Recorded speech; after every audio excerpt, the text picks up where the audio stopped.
Me too. But you know what? We had a great run. Well, good evening. Uh, who are we and why are we here? I made that joke last time we came on the show, and I thought we'd be back in a week, and it's been like 4 months. So, so it's been a little longer than I anticipated. Yes, that was what the great Admiral Stockdale said in the 1992 vice presidential debate. He said, "Who am I and why am I here?" And I don't think even he knew. But anyway, it is American Hammers TV, and if you remember us, we used to have a network where we would come on and talk about West Ham, and that's what we're going to do tonight. So I want to lead off with a few things. First of all, hello Neil, it's good to see you. Glad you're with us from rural South Australia. God, watch out for the snakes and stuff, will you? Australia to me, it's just my son just says it's just full of things that can kill you. You know, that's most of what Australia is. The best thing about living in New England is our various animals and insects and snakes. They don't kill you. Maybe like you run into a bobcat or a bear, but they don't want to be around you. So anyway, no poisonous snakes, nothing. No poisonous spiders. But well, okay. Already we're starting with this. Good, good, good. A minute 19 in, we're getting it going. All right. So yes, this is American Hammers TV, and I wanted to let you know that we're going to try to do this more regularly the way we used to. If you would be so kind as to check out, I believe we still have a store on threadless.com, ahtv.threadless.com. So threadless, like the two words put together. I'm sure we haven't sold anything for a long time because we haven't been on the air. So check out what's out there. There's some West Ham stuff, Supporters Club stuff, American Hammers TV stuff. If you're in the Toronto Supporters Club, for instance, you could get Toronto Supporters Club gear. I have an old Merrimack Valley T-shirt I need to replace because it's not in very good shape. But it'd be great if you check that out. Hey, Mama's here. Mama's here. Here we go.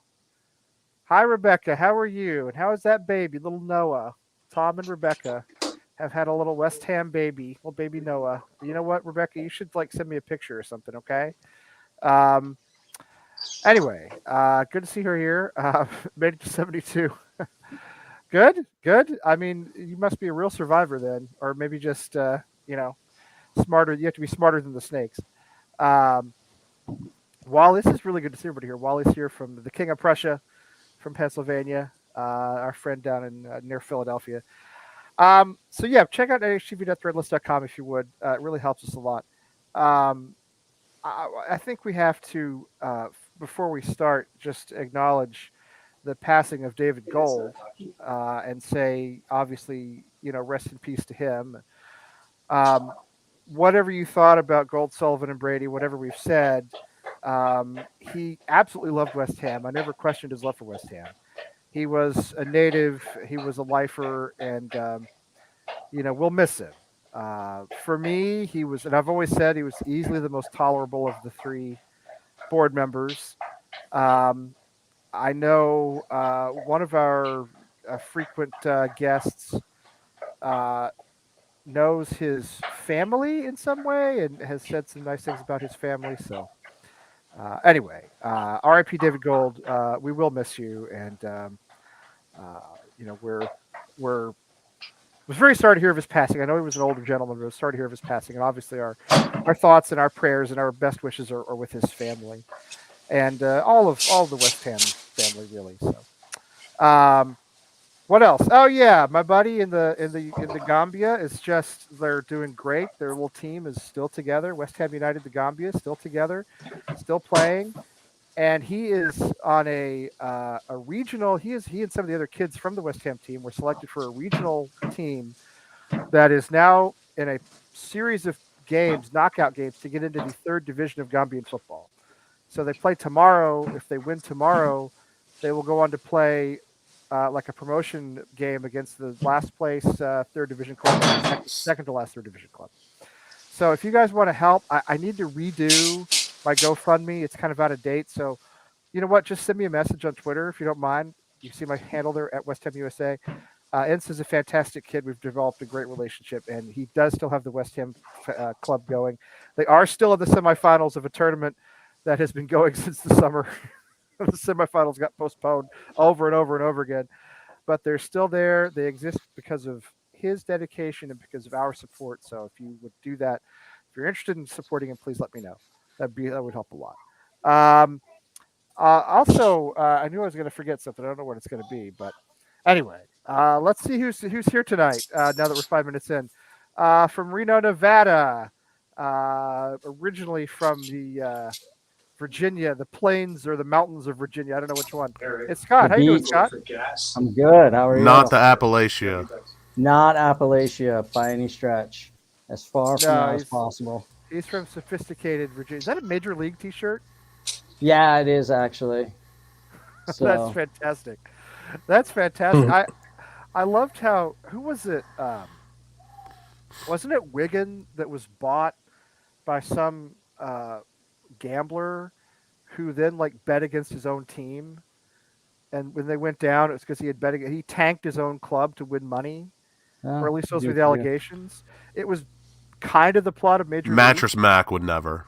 Mattress Mac is listen. I love Mattress Mac. You know, Mattress Mac had some faith in us. I respect it. A rich man that backs his teams. Absolutely. He backs his team. He won big on the Astros. You got to give him credit. He won that Astros bet. So yeah, Mattress Mac, one of our great Americans here in this country, Mattress Mac, who makes gigantic bets on sporting events, and got a mixed record, but he's got the money, so who cares?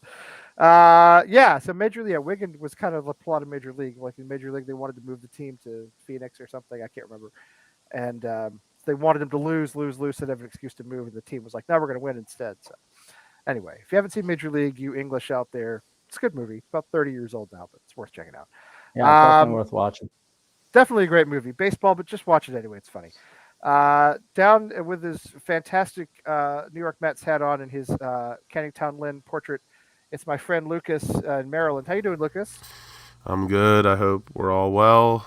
It's been a hot minute, and I think the last time we have spoken, I was in England, but we're back in frigid. Actually, no, I can't even say frigid. The weather right now on the East Coast is just absolutely unreal. I know what I forgot.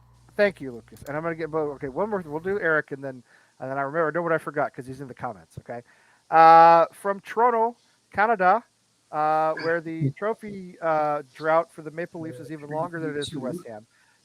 It's Eric. How are you, Eric? Good. Was watching the Leafs earlier. They were doing not too terribly, and good. Yeah, how are you guys? Okay. Yeah, I want to apologize. We haven't done the show in a long time. We had some stuff in the extended family, not here at my house with my kids or my wife or my mom, but it's kind of nieces, nephews had some real crises, and we had to help them, and it got difficult to do the show every week, and I just sort of gave it up. But I think we're in a place now where we can get back to do it regularly.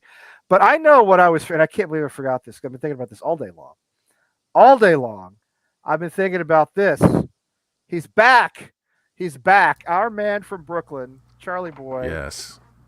Unjustly, unfairly. The OG is back. Unfairly and unjustly imprisoned by the state of New York. Has gained his freedom. Thank God he is back with us. You know, I'm a huge fan of Charlie Boy.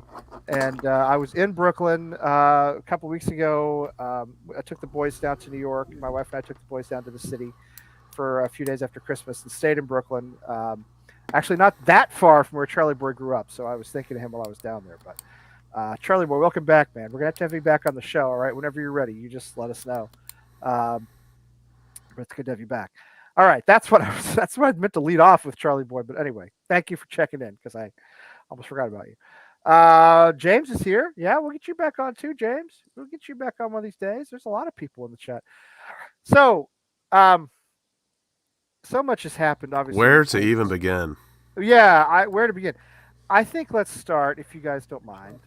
Let's start with this talk about Antonio and Craig Dawson moving to Wolves. Both of which sound a little crazy to me, but especially Antonio.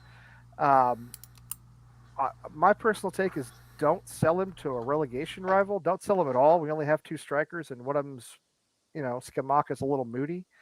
What do you guys think? Do you want to see Antonio sold? I'm talking about January, right? Not in the summer. You want to see Antonio go in January to a relegation rival? Because that's the rumor, and I think that's nuts. But if you guys think I'm wrong, tell me. No, I think that I think, seeing anybody go out in January is silly for us right now, but also, Skamaka can't be happy with the way we're playing either. Like, the way we're set up is meant for Antonio up top, barreling his way down the middle of the pitch. I mean, that's how we're built. And Skamaka's not that forward, even though he's a big monster. And so I think either Antonio goes or we have a complete system change. But in neither of them, which you would want to see in January. I mean, I don't want to start experimenting with systems January 15th. I mean, listen, if we're going to experiment with systems, it's time for a new manager, right? I mean, Correct. if you're going to do that, just start fresh. That apparently is not happening. It didn't happen prior to the World Cup. It hasn't happened after the World Cup. It doesn't look likely to happen anytime soon. Which, we'll get to that in a minute. But yeah, I don't think it's time to change systems. Skamaka's, moody. He's good when he kind of wants to be. I know he doesn't like our style of play. I don't blame him. I still like to see more consistent effort from him, but I just don't see how you can have him as the only pure striker in the team. And I think the other thing we have to be careful of is this idea that, we'll just go out and buy another striker. Well, we've seen that some of these players take a little while to get acclimated to the Prem. They don't come in just ready to play in the Premiership. I think you've seen it with Skamaka. I think you've seen it with Paqueta. I think you've seen it with Kerr, who's kind of awful. You don't know what you're getting when you bring somebody in. You could be getting Jonathan Cagliari. You could be getting who was the Turkish guy we had who was so terrible? Gökhan Torre. Torre, yes, thank you. We could be something like that. I don't know. What do you, Eric? What do you think about this Antonio business? Antonio, I've loved for forever, but I can sort of see why they would want him to go if they're thinking about moving him on and building around Skamaka. The thing is, just to go back to your point about how Skamaka doesn't like the way that we play and the acclimation is guys like that, they need to have like another striker up top with them, because if that guy's doing the heavy lifting and then he can just go to the net, then he'll put him in for free, for lack of a better term. If you recall with Hilaire, when they played him and Antonio up top, Antonio was a menace, and Hilaire just was able to get open all the time and score and whatnot. And I mean, they don't have another striker coming in, so that's more my concern. Is if you're going to get rid of Antonio, and Moises shown he has no desire to call anybody up. Although Aquaflex got recalled, so who knows? Who knows? Yeah, he's not gonna. But Eric, he's not gonna play more than he'll get a run out at the end of a match. I mean, Moise doesn't make substitutions when he has players to actually substitute.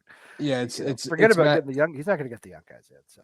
Yeah, it's maddening. If he did that, then I could kind of see where he's coming from. But I mean, to get rid of both Antonio and Dawson would be crazy. Dawson, I know, wants to leave.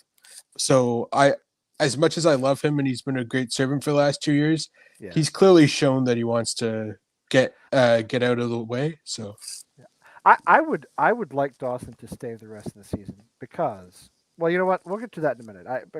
Our back line is a huge concern. Lucas, what do you think about Antonio? Yeah, it's a bit of a weird situation. When X first came out and said that there are reports that Wolves were interested in not only Craig Dawson but one or two others, I immediately started thinking of like any one of like Spanish, Portuguese, South American elk. So I was like, you know what, Lanzini, not far away, but we'll probably just sell him back to River Plate if he really wants to go. Fornals possibly, because he got rightfully dropped, in my opinion, for some amount of time. And then, I don't know, maybe Ben Johnson or something, I don't know. But when I heard Antonio, I was a bit surprised. But then it made me remember about the one report that also came out from X that David Moyes and a few first team guys clashed. And really, Antonio never really came to mind because Antonio's never really been a distraction in the dressing room. He's usually been very upbeat and just Antonio. But the news, it is a bit weird, and I'm not. Well, James just said it here, Lucas. You may have talked about his channel. I don't know. James just said that he has on E20 Zone TV, which is James's channel. There's the rumor going around that Antonio is unhappy to be second choice is because of problems with the team. Yeah. I got to tell you though, it's hard for me to believe that. Okay, this is a guy who played right back under Bilic. Bilic, who survived the Sam Allardyce era. Yeah. I mean, I don't know, didn't he? Or am I getting No, I don't. am I getting my time? I may be getting my. I forget how long he's been at West Ham, but the point is, he's done everything anybody Yeah. ever asked him to do. Do you know what I mean? Yeah. He's never. He's to It my could- knowledge, he's never caused a problem. It could be true, but it also could be, excuse me, blown out of proportion. But I do kind of get it because we're playing bad. He isn't necessarily first choice right now. He probably knows that he hasn't played near his best or anywhere near good enough.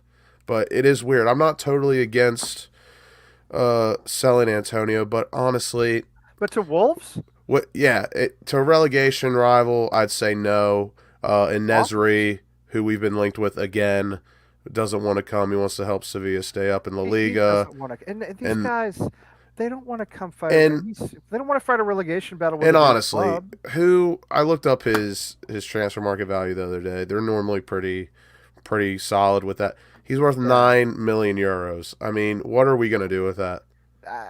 We're not going to get much back. And, By the and way, I'll be honest, as much as I like, he's here all the time. Sonic the Hedgehog is here all the time. Just ignore him. He's going to be making comments the whole time. as much as I like some players like Emmanuel Dennis, Danny Ings, like, is it really worth selling Antonio, bringing another new guy in that has to learn the system, but they're Premier League proven? I'd honestly rather just see it out with Antonio, and I do have to say the debates on Twitter today about Antonio being a club legend or not have been really interesting and have kept me on my wits today. I just love seeing everyone have an absolute meltdown on their takes. I love Antonio. He's one of my favorite players of all time.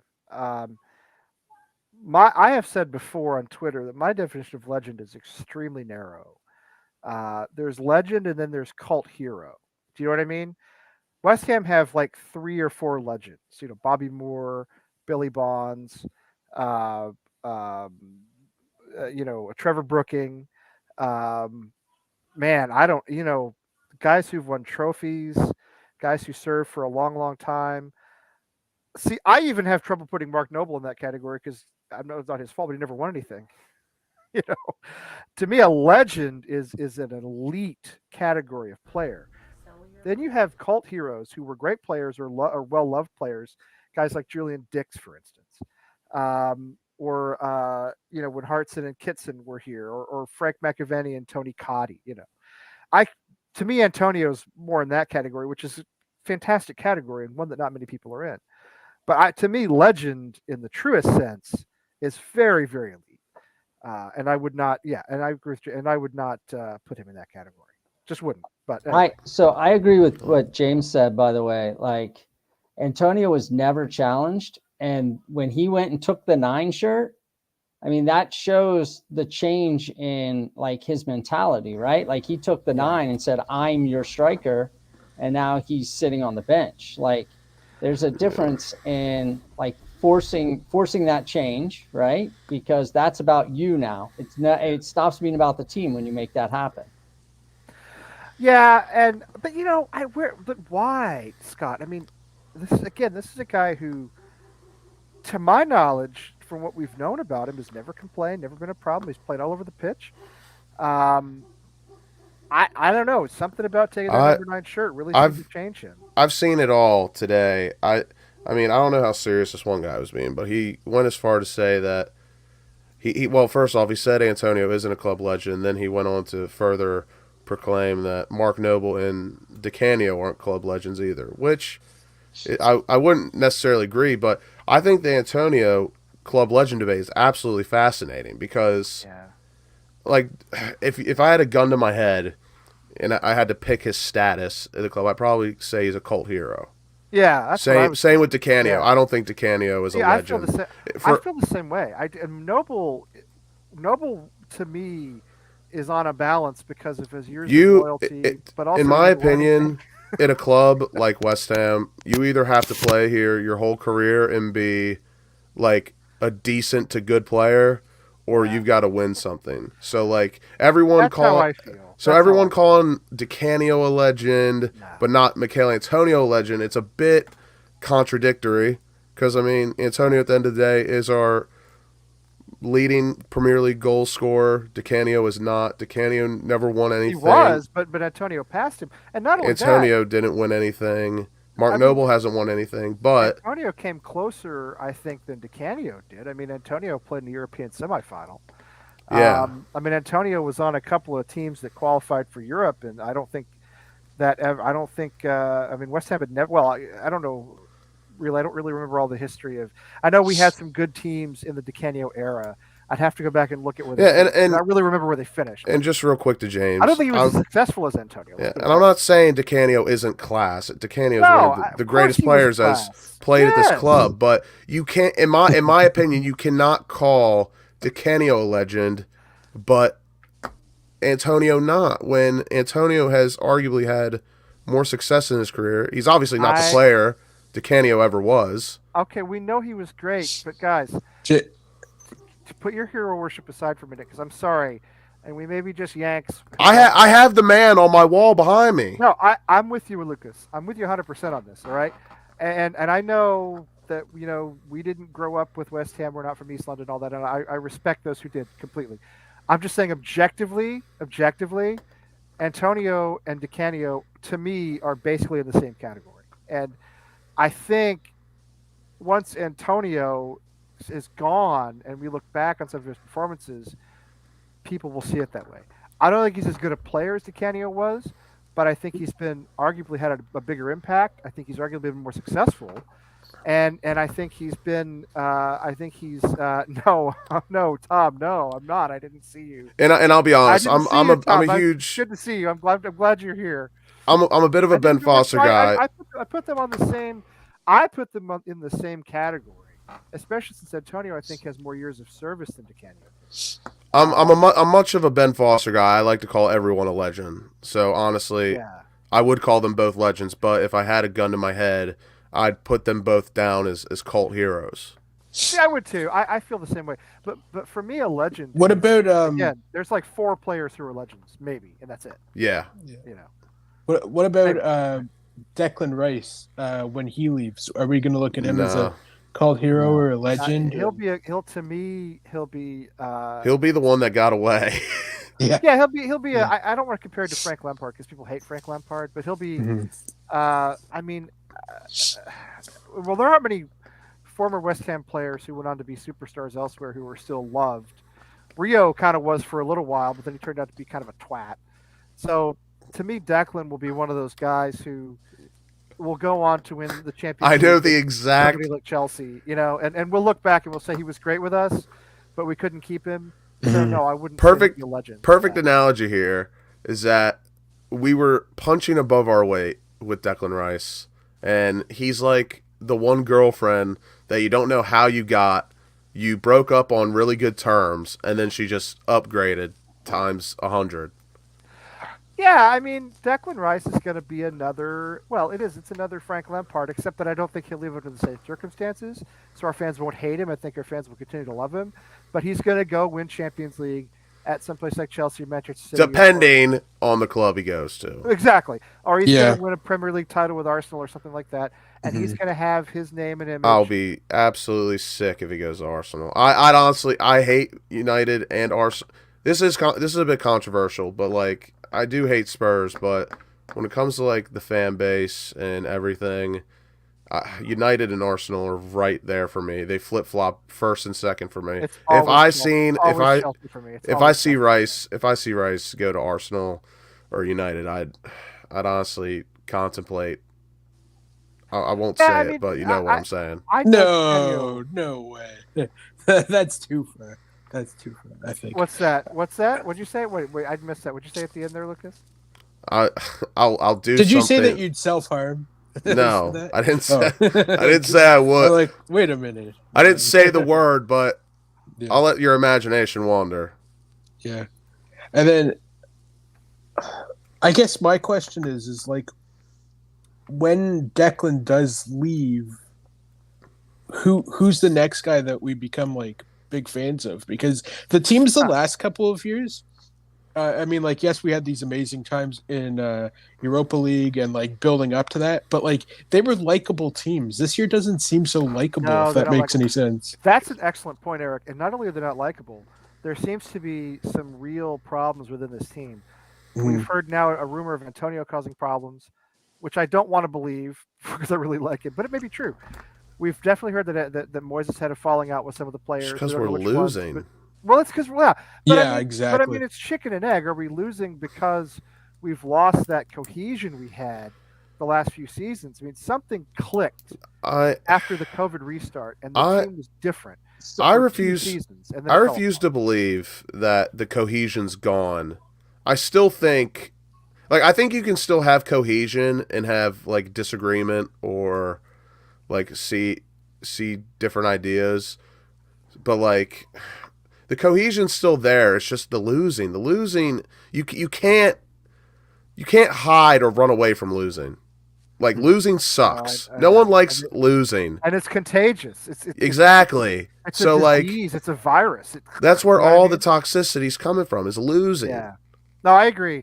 But but I mean, at some point, something flipped because we had we were the for a couple of seasons, and the only time I can remember in my time of supporting West Ham, we were the team that would score in injury time, a match winner or an equalizer. We were the team that would come back from 1-0 down. Do you know what I mean? We were the team that did that, and now it's flipped right back over to what we used to be. We give up late goals. We concede 2 or 3 goals a match. We have no. We're boring. We have no flair. Nothing. And so there's Lee, something snapped at some point, Lee, and it broke. our style of play is so bad right now that the only reason we picked up a cup win is because of individual brilliance in the Mhm. middle of the park. Yeah, Like because the keeper didn't take 2 steps to his left. we were nowhere near scoring. And how do players like Paqueta and Skamaka, right? How do they sign on to a team that's going to play that way? I don't But didn't they know understand. what they were getting into, though, Scott? This is what I No, always I wondered. think Moyes sold him a load of garbage. Yeah. We're going to Maybe. play a different system. We're going to do this. We're going to do that because players take all of that into account. I think we are, but it just Yeah. sucks. It's terrible.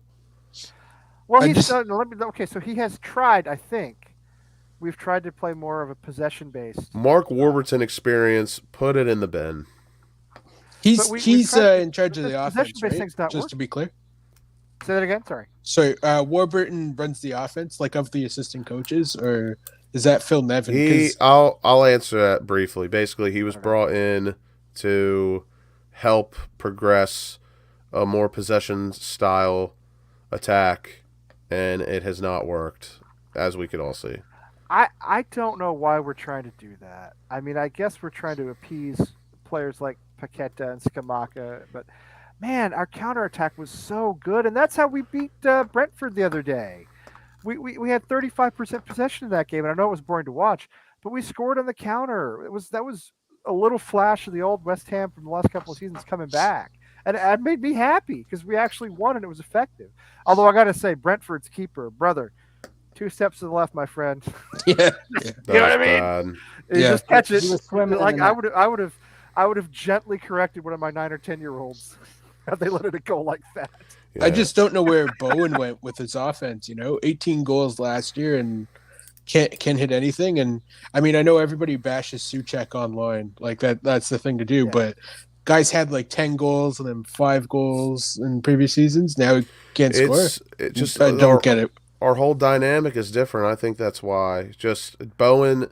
Think about it. Like when you go through our strongest starting 11, none of those guys, let's say besides Agard, Zuma, Rice, Paqueta, and maybe Skamaka, none of the rest of them are like possession style of players. Like Jared Bowen, I don't want Jared Bowen in possession. He's deadly on the counter. Ben Rama, not great in Yeah. possession, but Yeah. he's not We don't have terrible.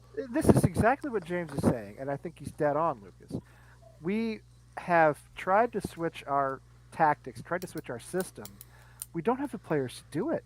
Suchek Right. can't pass.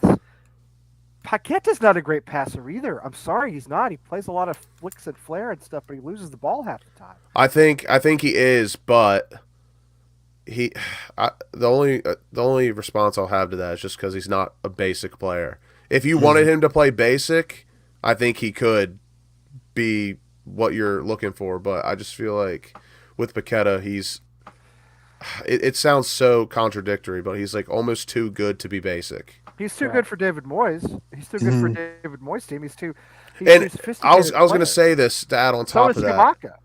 I was going to say this to add on top of that of the like changing our whole dynamic and style. It's just ridiculous to me that I would have kept the whole underdog mentality because you can go on for years just thinking that even when you're not. If you just think you're the underdog, that could take you so far. And I really think if we kept just being a counterattacking team, park the bus, break on the counter, I think I'm not going to say we'd be doing as well as we have the past 2 seasons, but I don't think we'd be where we are. You know, John says, and he does have a point. We had to change. You know, teams were letting us have the ball. They weren't letting us play on the counter. On the other hand, whatever, I don't think David Moyes can actually run a possession-based offense. And I'm sorry for how that just sounded like me talking about American football, but I don't think he can run a possession-based attack. I don't think it's in his nature. I don't think it's in his DNA. So if you want to have that kind of attack, then you got to have another manager. You just do. Yeah. We lost 2 assistant coaches, and that's huge. Our massive. defense has been shocking. Like I was listening to the match on Sirius XM, right? Okay. And when we gave up the 2 goals because off of throw-ins, right? Yeah. The commentator said it perfectly. Over and over again. It's schoolboy defending. Like our defense is shocking, not because we have bad players. It's because we're not really sure what system we're running. And like as a coach, you bring your assistants in. Your assistants do what they do, and you don't just recover from one leaving. You just don't. No, well, you guys have all probably seen The Damned United, right? The movie. I never read the book, but I watched the movie. You get the whole Brian Clough, Peter Taylor dynamic, right? Brian Clough, as brilliant as he was less brilliant without Peter Taylor, at least in the movie. And I think you see something like that happening with David Moyes, where we lose Alan Irvine, Stuart Pearce. I think had a gigantic impact on us. Warburton just seems like a total dinosaur, which is not. And that's losing Irvine and Stuart Pearce. That is practically identity changing. Correct. And that's kind. When you lose those 2 kind of assistant managers' personalities, that is detrimental because they're not just. I mean, we all know Stuart Pearce. That's not a guy. He is the guy. He's an alpha male. Yeah, he's an alpha, and Moyes is not. Had our team, and Moyes is not, and that's how he had our team playing. He had our team playing like alphas. Now I don't know what we're trying to do now, but I'll tell you this: you can't keep David Moyes around if you want to switch the system. We need a whole different. We need a different manager and a different philosophy. That's it's the only real problem. late, but it's getting real late to do it. You know what I mean? Yeah, that's the thing, right? That's the only problem with me, really. Like, don't get me wrong. I agree we need change, but the only reason, and I still will proudly say this with no disgust or like embarrassment, I'm still Moyes in just by technicality that there's no good managers out there that are 1, attainable, or 2, like the right decision. Like, I'm sorry if you'd rather see Sean Dyche and then David Moyes. I disagree, but I get it. And it's the same with like whoever wanted Scott Parker in. Like, come on, man. Yeah, I'm the biggest Scotty Parker fan there is, but I do not want him as manager. That's crazy. He's not experienced. His record is mixed at best. Listen. I'm Moyes out with the caveat that I have not yet heard a better name That's exactly what I'm realistic saying. name for David Moyes. Exactly. So I would love to get rid of him. I'd love to change the system. I'd love to do all this stuff. I'd love to save our season.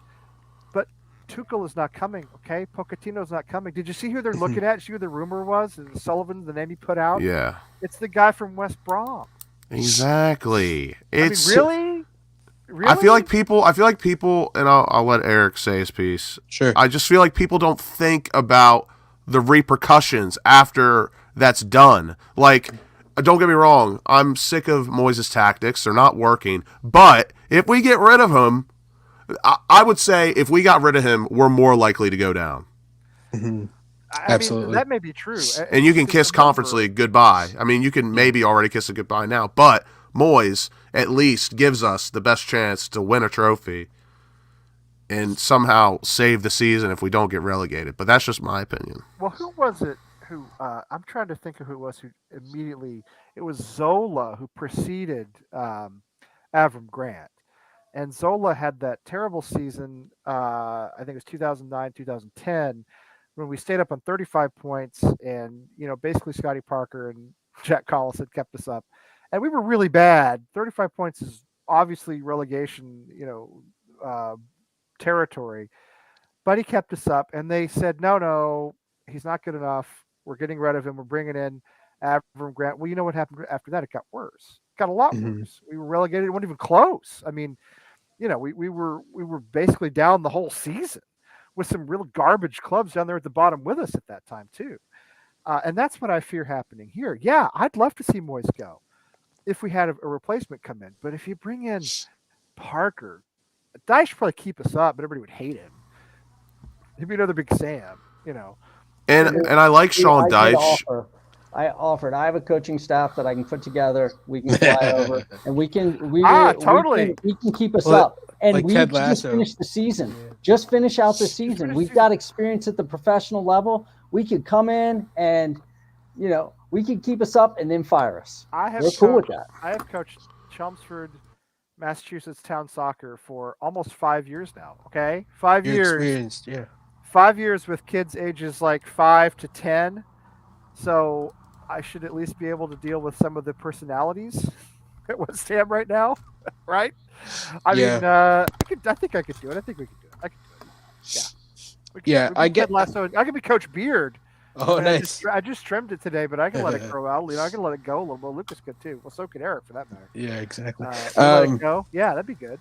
Yeah, I get the sense. Well, two things. One is I've been Moyes in for a lot of this season.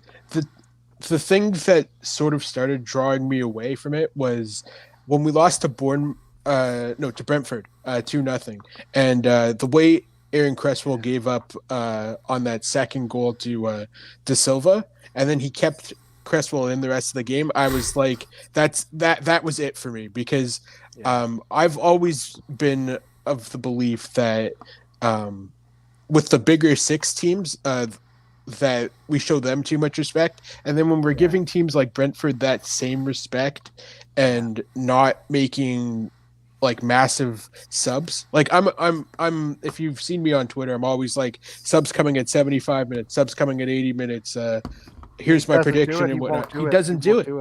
And that's we got a big squad now, Eric. I mean, when we had a small squad in last season. That's the thing. We have the depth players now. Like the sad thing is we still don't have that big of a squad, but it's big for him. Yeah. Well, a couple of my buddies are Man United fans, and they said, you know what, the problem with Moyes is that when he gets a bigger squad, he's overwhelmed. Yeah. And I mean, if he's that overwhelmed and he doesn't know how to manage the personalities. He doesn't know how. I think he likes a small squad because he's not a great man manager, and he has to have an equilibrium he can handle. And the thing is, so many players in, he can't handle it anymore. The thing is, I think if he were to have a big squad, he needs guys like, and I'm not saying specifically Antonio, but he would like guys like Antonio, Ogbonna, who are a bit older and they understand their role and they know what they're brought here for, when they're going to play. It's what Moyes is doing right now is not good for people like Ben Rama, Paqueta, Fornals, even Souček, Soufal, because they want to play. The guys he knows, Lucas, he's like, in the '70s when George Allen coached the Washington Redskins, his team was all veterans. He wouldn't Yeah. play any rookies. He refused.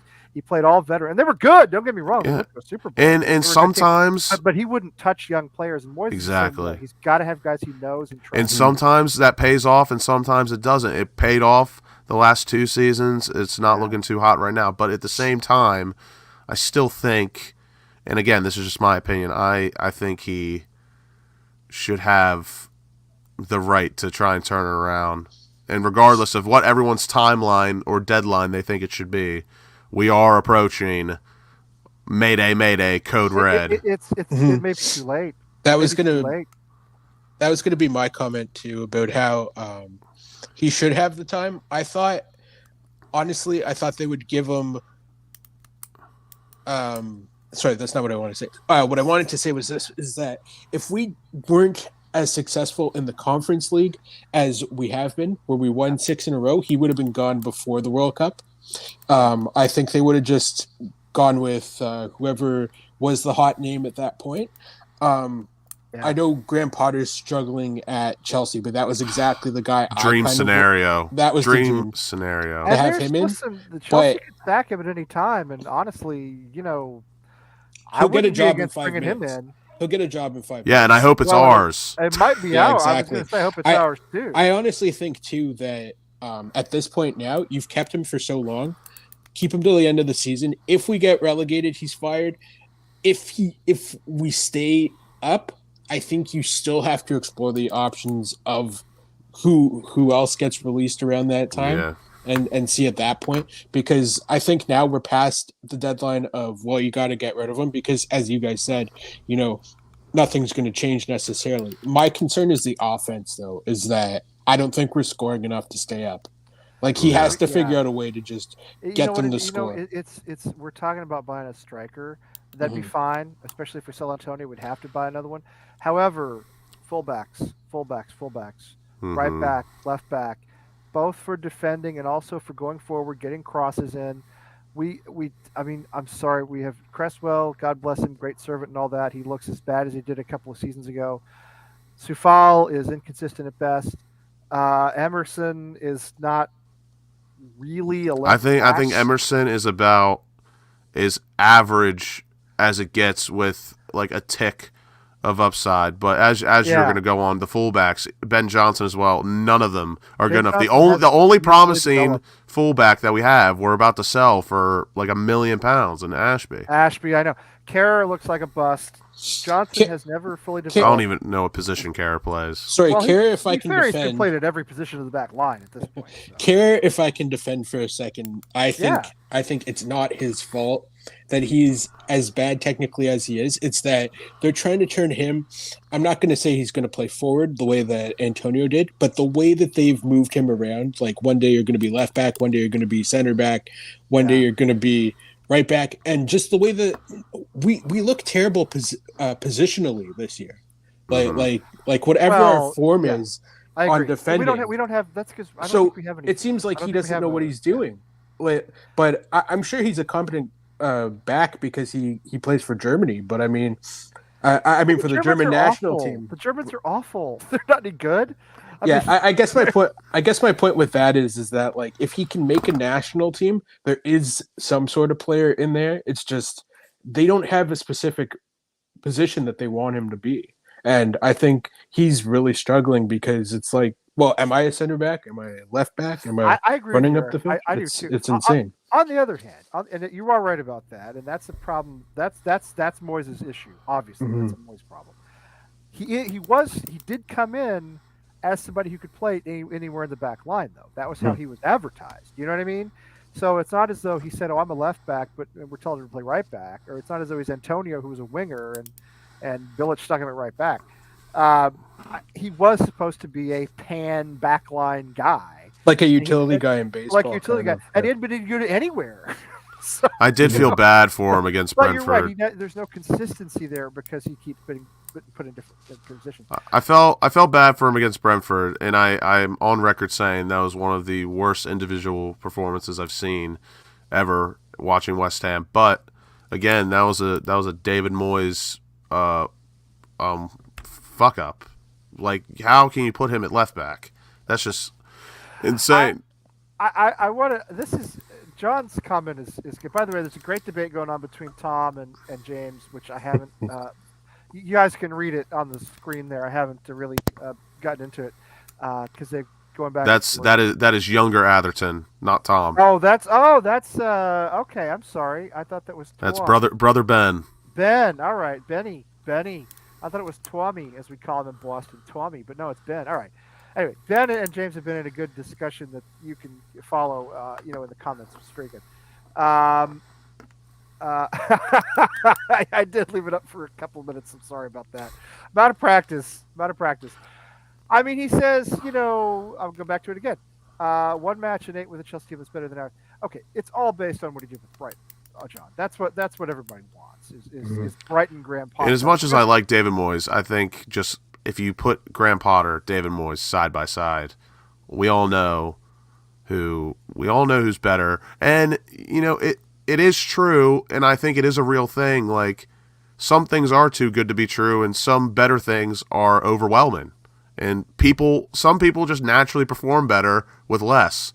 Like David Moyes, like Graham Potter performs better with less and everything. David Moyes performs better with less. I think the Chelsea position is a poison chalice for anybody who takes it. That's a club in massive transition, lost their wealthy owner who made them what they are today. I don't know that they know where they're going as a club right now. They clearly are not going to be able to hang with Manchester City and Newcastle and some of the other oil money clubs that have come up in the last few years. What I'm saying is I don't really blame Graham Potter for what's happening at Chelsea. I'm not sure anybody could sort that mess. And if we could get, Brighton Graham Potter in, I'd love to have Brighton. The Graham perfect Potter. matrix. Chelsea sack Potter. We sack Moyes. We bring Potter in. Perfect matrix scenario. I mean, it could happen, but it just is.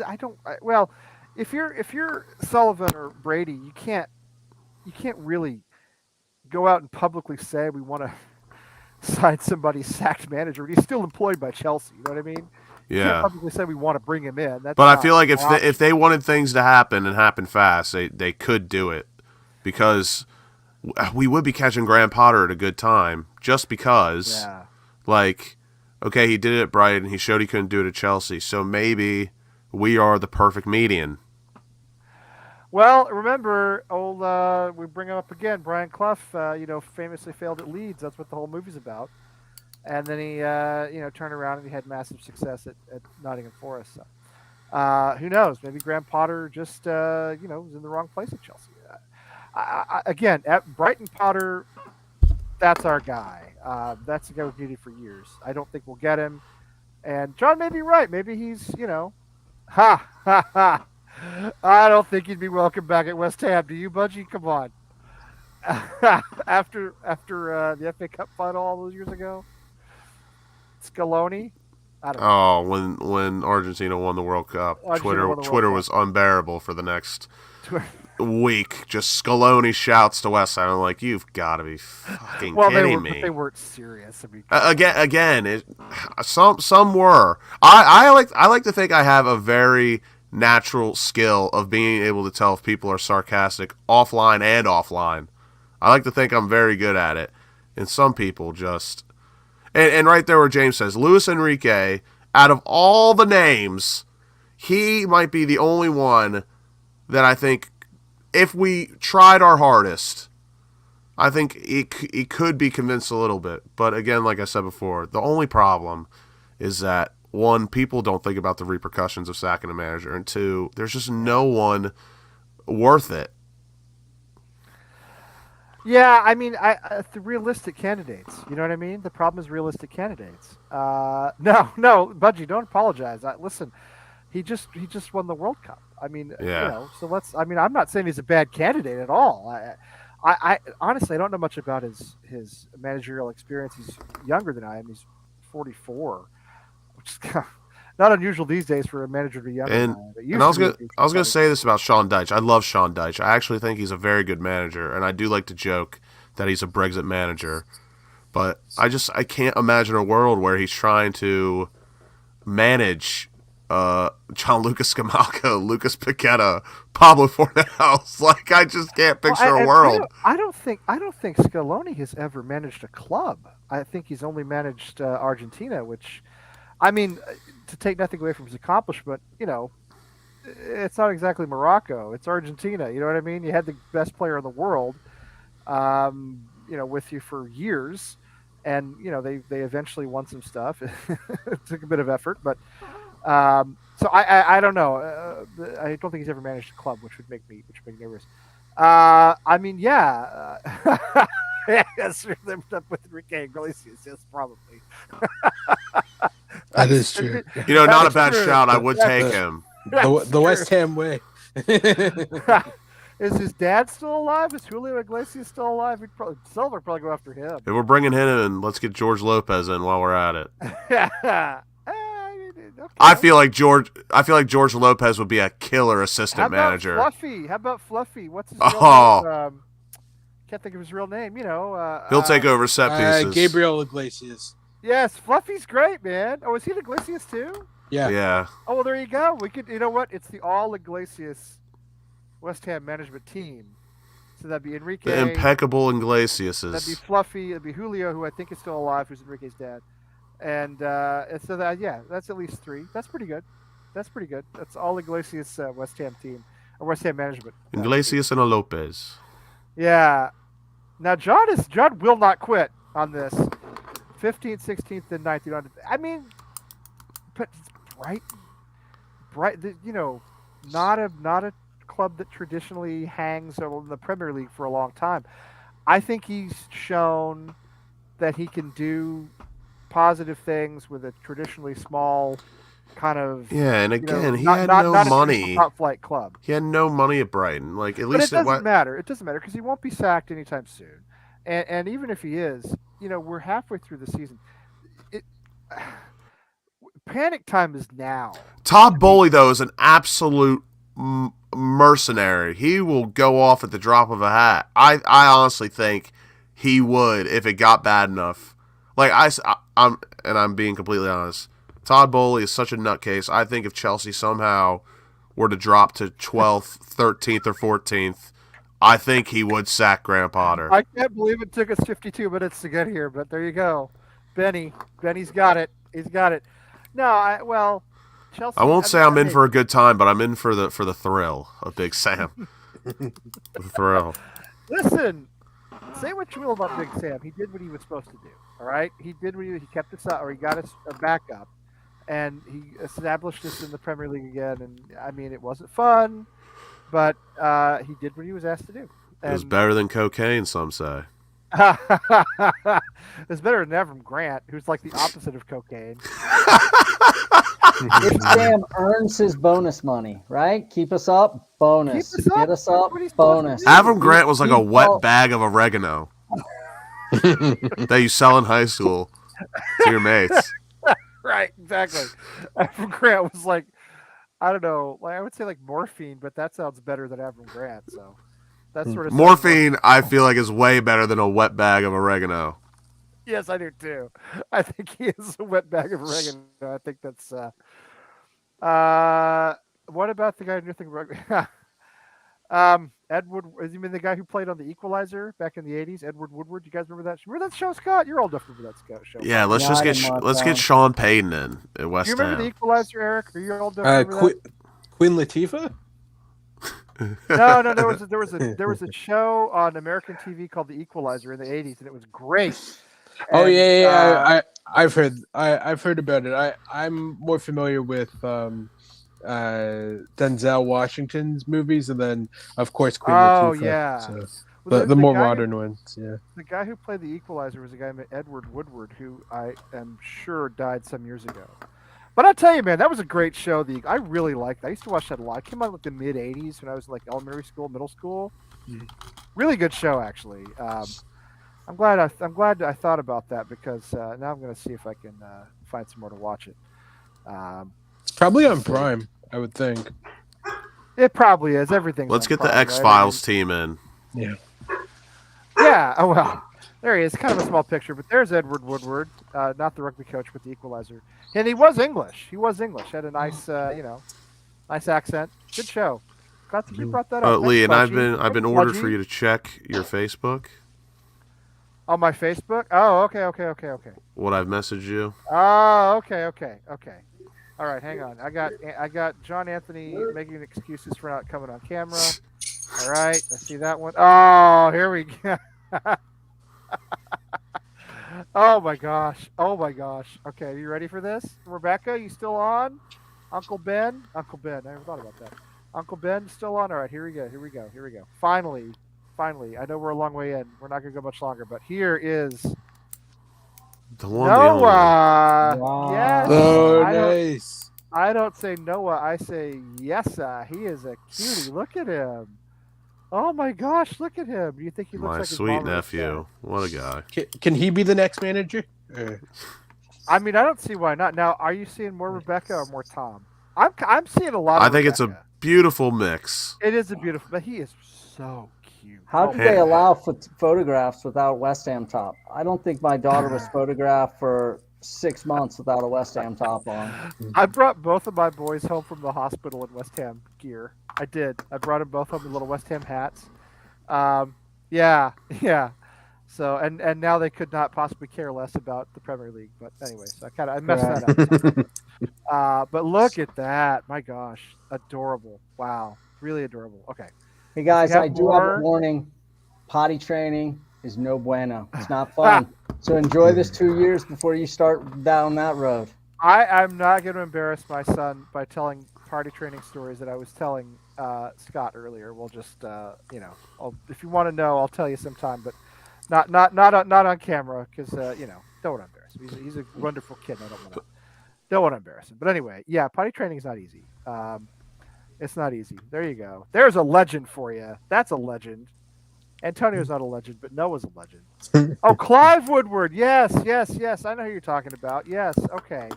Yeah, but he was a rookie guy, wasn't he? Or what? I don't know his story, Budgie. What's he all about? Clive Woodward. Was he the coach in 2003 when they won the Rugby World Cup? Is that right? Well, he also lives in a place mostly devoid of poisonous snakes and giant rabbits and whatever it is you have down there. So, Clive Woodward, yeah, I remember this guy. All right, I don't think is he a football guy though? He's a rugby guy, isn't he?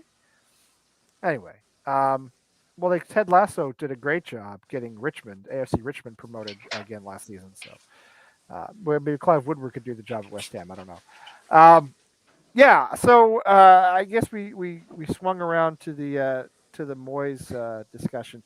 I want to come way back to what we were talking about a long time ago, which is Craig Dawson. We started talking about Antonio, but Craig Dawson, another guy we might ship off to Wolves. I know he wants to leave. I understand that.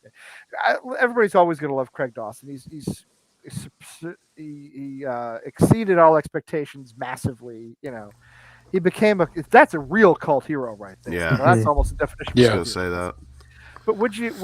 I mean, would you sell him now? I'd love to see him stay to the end of the season, because I look at Aguerd, who looks fantastic, but he's injury prone. We know that, or he's been injured recently. He's coming off injury.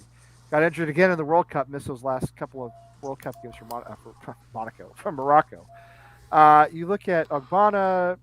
Love him, but he's like 34 or 5 now, I think. Zuma is still not back, and he, will not necessarily be full strength when he gets back right to start off with. Should be on the bench on Saturday.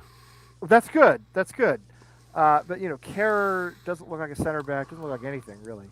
I just feel as though our center back situation is tenuous at best, and I think we kind of need Craig Dawson if he's willing to give us 5 more months. What do you guys think? I think. Listen, I actually. All right, James. Good to see you. I commend Dawson because most of the time, everyone wants to leave for some dumb reason, sporting reason. They're not happy, yada yada. But Craig Dawson at least wants to move so he can be closer to his family. Sorry. Which is nice.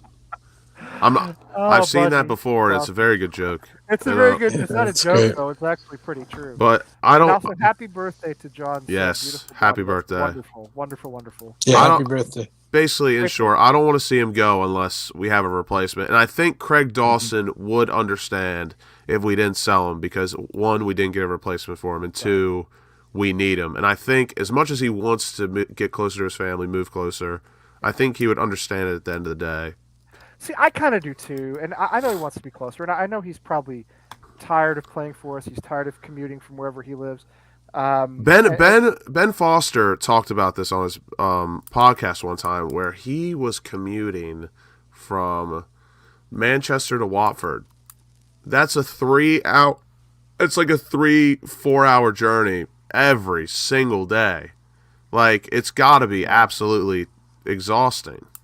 It's. I mean, I used to do an hour and a half on the train from here to Cambridge each way, and that was train and bus, and it was brutal. It was hard. I mean, when I lived in Paris, I had a long commute at one point. Right before I moved, I had about almost a 2-hour commute from way out suburbs, one side of the city, all the way to the other, and that was I shouldn't have taken that job. That was a stupid thing to do, but. Anyway, yeah, it's hard. It's hard. It's physically and mentally draining. I understand, and I respect Dawson. I understand his desire to, be closer to his family.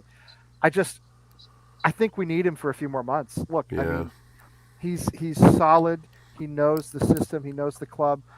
He makes mistakes. He always has, but he's generally a decent performer. And I said this the other match. That match against Brentford, or who do we last play? No, it was against Brentford. That match was the first match that I can remember in a very long time where I was like, you know what, Craig Dawson wasn't too good. Yeah, I feel the same way. And that's just a huge testament. And exactly, but this could be harsh. As much as I would love to grant Craig Dawson his wish, if that means us having to bring in Michael Keane, which is what's been reported, I'm sorry, we're gonna have to hold him hostage. I was gonna say, I'm not having that. Because Michael Keane is a wet bag of oregano. Yeah, no, Craig Dawson. We know who Dawson is. We know what he is. We know he's gonna. And hopefully, he'll continue to give maximum effort. He always has. He's generally a solid performer. He's gonna be mistake prone. But you know what? You don't want to bring somebody in who doesn't have Premiership experience. We've already seen that that's risky, and you don't like Michael Keane. I mean, why? We're going to pay a premium in January for anybody we bring in.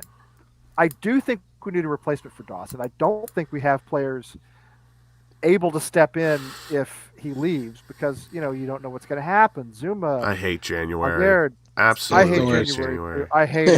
I hate the transfer window. I hate the month. I hate the weather. I hate the darkness. Unless it's late January and you're an Aquarius, I can't stand it.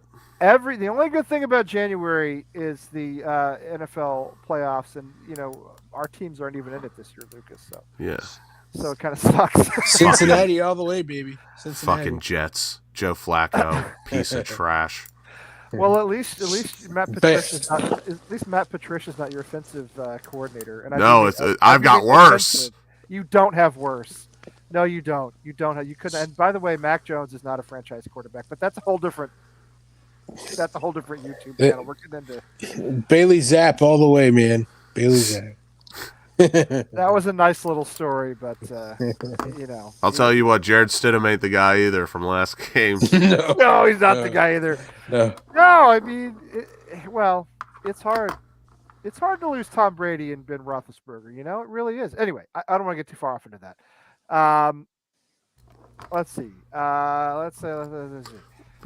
I don't even know who are you talking about here, Nolan? Are you talking about Dawson? You must be. Yeah. I don't know. How did any players end up not with us? I don't know. We're linked to everybody, but we signed nobody. Well, that's the way it always is. But then we spent in the summer, but you got to start wondering. Flynn Downs never plays. Now, well, I don't know if that's Moyes just being Moyes or if he's just not impressing in training. I don't know. It could be like Alex Crawl, who just wasn't good enough. Flynn Downs never plays. Kerr is on the brink of being a bust. Um, Paqueta has immense skills that are wasted in our team. Skamaka is kind of the same way, and Skamaka's had some injury issues too. I mean, you start going down the list, and it's like who has really come in from that spending spree and been what we've needed him to be? Yeah. Nobody.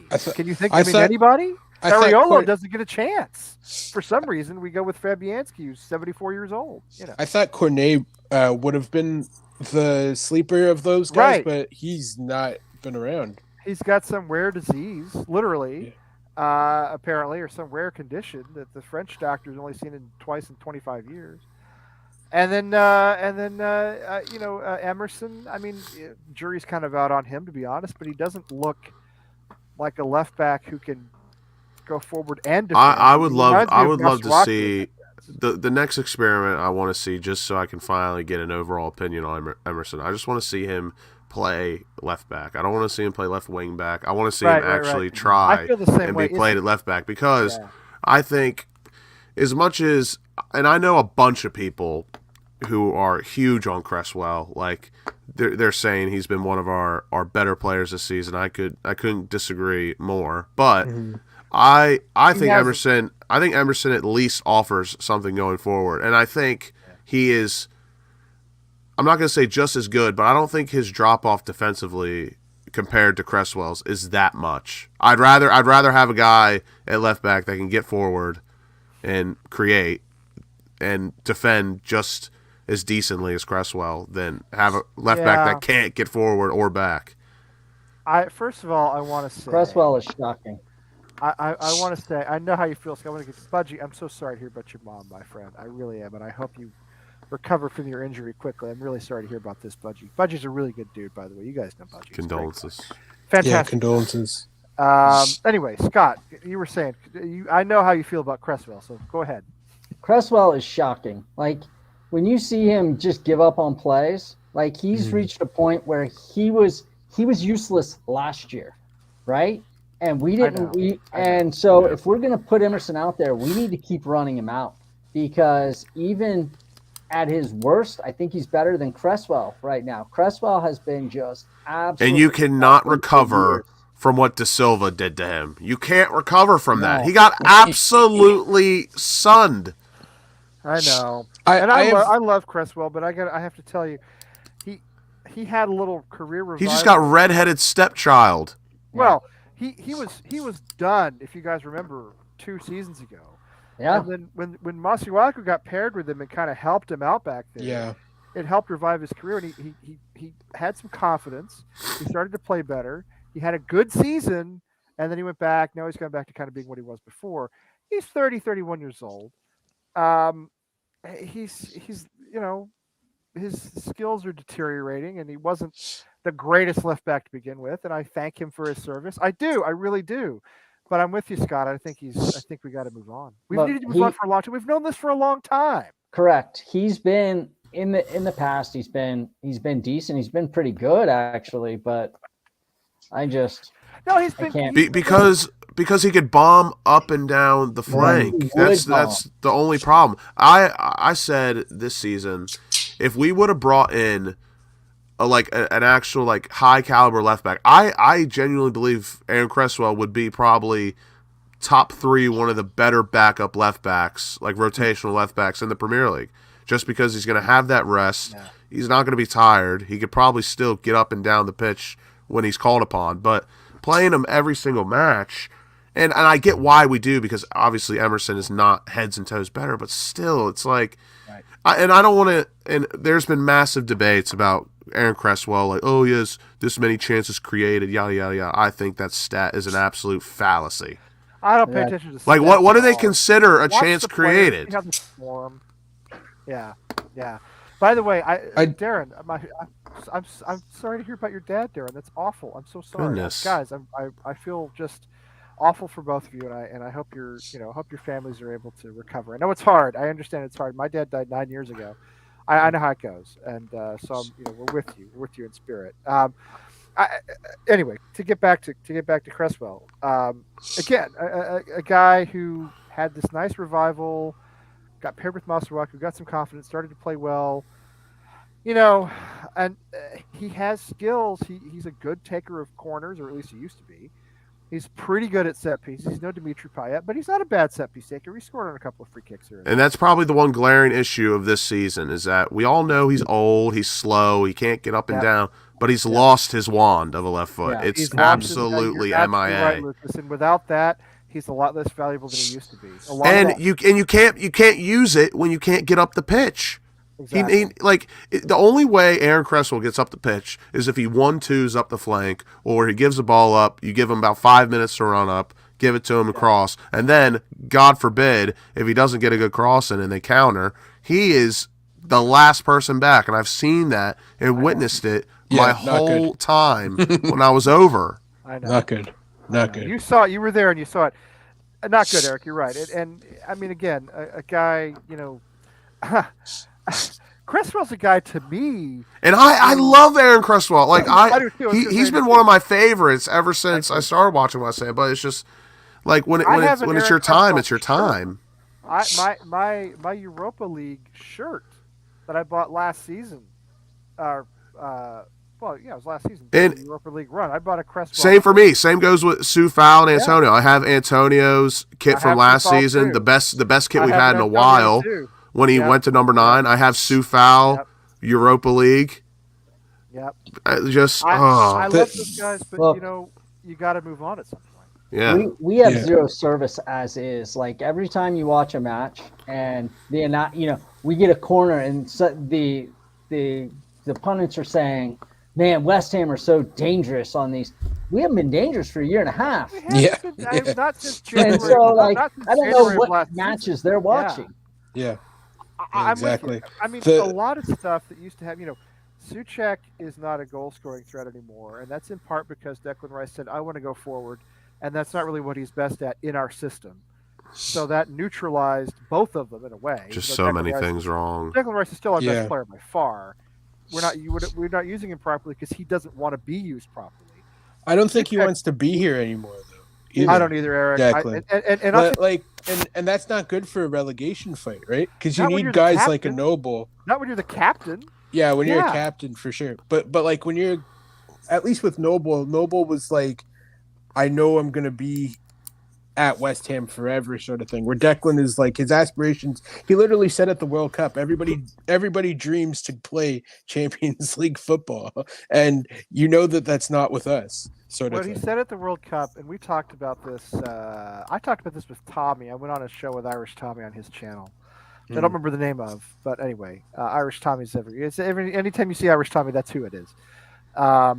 Good. Obviously, we like Tommy. Big up Irish Tommy. We love He's Tommy. Great. Yeah. He's awesome. Yeah, Tommy had me on, which was great back in December. It was right after Declan made those comments. My thought is, you don't say that if you're a captain. I love Declan Rice. He's our best player. Mm-hmm. He's always going to be highly. And it's a shame. I don't know any other leagues, by the way.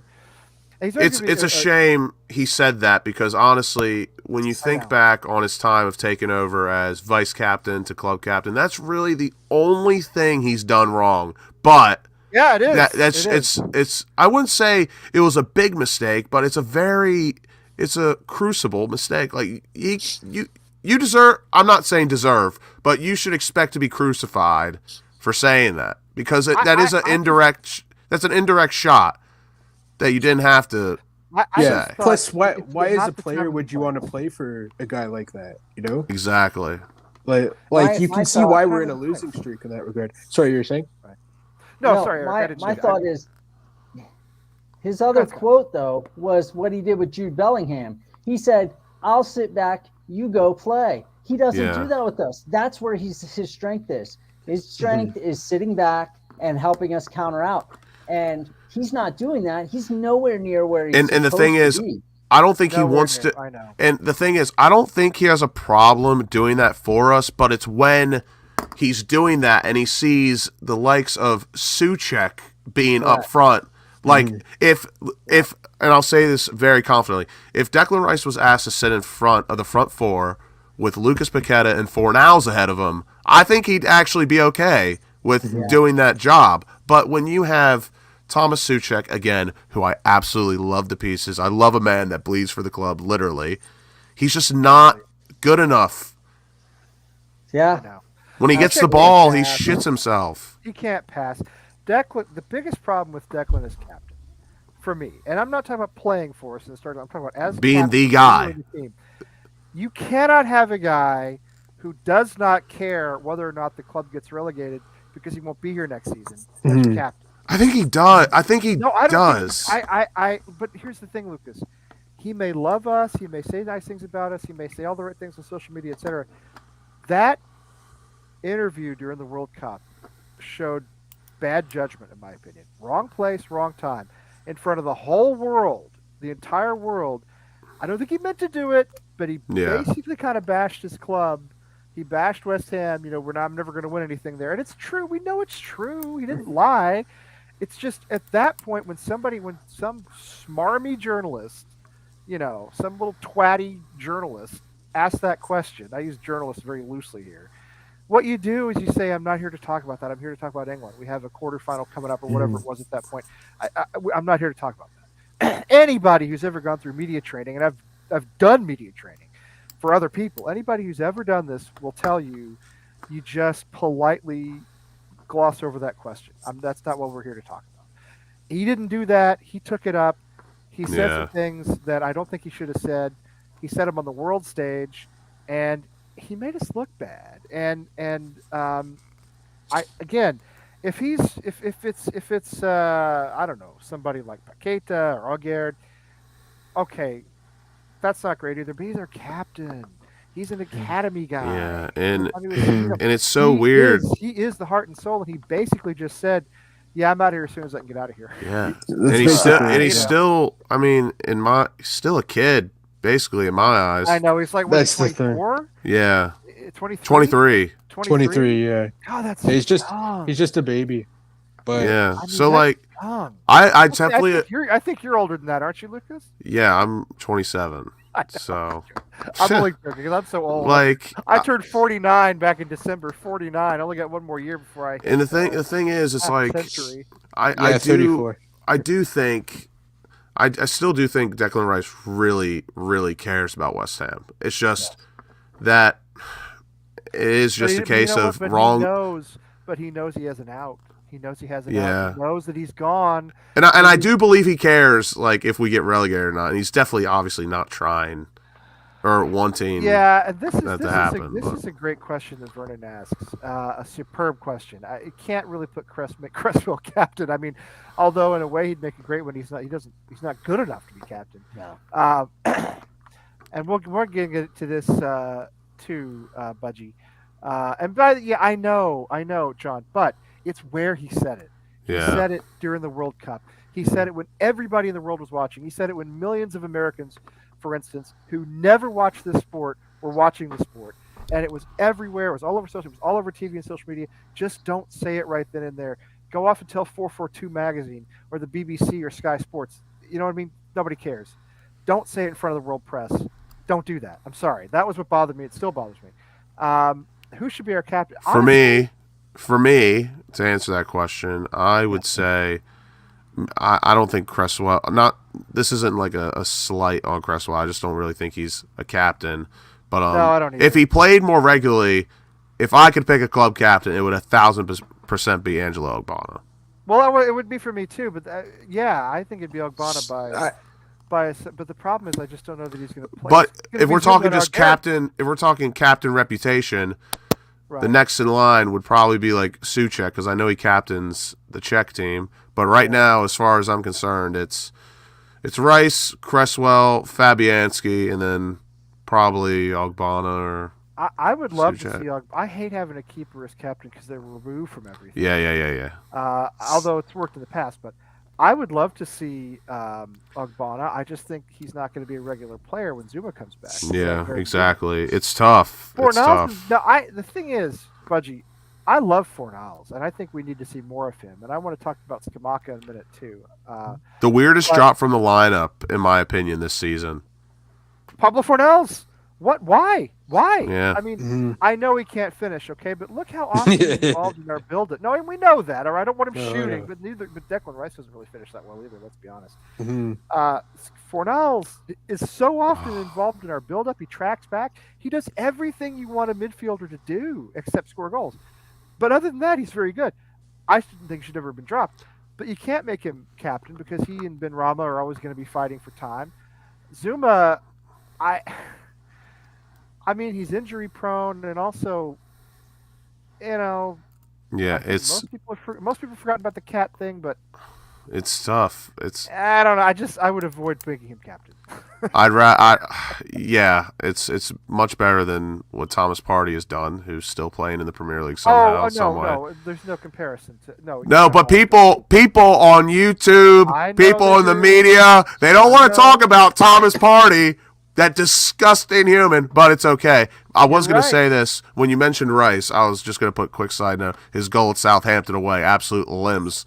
Probably the best limbs I've ever had in my life. Absolutely unreal. I put one of my boys in a headlock on accident. I forget. You Oh, were sure, there for a long accident. time. You were Quotes, there for quotes. like about 6 weeks or something 45 like that? days. Yeah, that's awesome. That's Unreal. That's amazing. Southampton was a phenomenal away day. Liverpool, shithole. Man United. Manchester as a city, absolutely great. Old Trafford, it's okay. How many games did you get to on that trip? Like 15, 16, I think. Unreal. Yeah, I was very fortunate and thankful for everyone that helped me out. That's awesome. Yeah, but no, the whole captain I'm thing, so happy you did that because all thanks to Tom and Rebecca for getting hitched. That's right. I forgot about that. Yes, he has had some quality goals, Budgie, and I'm just a huge Fornals fan. I just don't know what he ever did wrong. The answer yeah, for captain is Flynn Downs, though. That's the answer.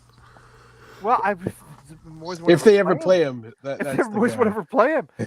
I mean, it's like the manager question, right? Yeah. Okay, I'd love to see Moyes out. Who comes in? I'd love to see somebody else captain West Ham. Who Yeah. There's nobody there. That's why it's funny how all things come full circle. That's why if we stay up, we sell Rice for 90, 100, whatever it may be, I really do think that is going to be something good for Moyes because once he sells, let's say, Souček, Rice, Sufal, Lanzini, he's going to be able to really put his team together, if that makes sense. Like his ideal players. Like as much as he likes Paqueta, I don't think Paqueta is his ideal player, and I do think that is a Moyes player. Paqueta. Moyes didn't want a lot of these guys. He's been Hammerhead. He's been accused of rape, I think, by multiple women. So it's pretty bad. I mean, look it up. There's stuff out there about it. You remember who Moyes wanted?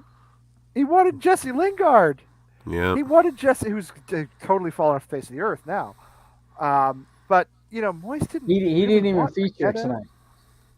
No, he I hasn't, know. he that's hasn't what I'm saying. featured He's in like 4 matches. like he is halfway to Columbus at this point. Like he is MLS bound. I do believe, like I said, full circle. If we can survive, let's say we do somehow, by the grace of Christ above himself, win the Conference League.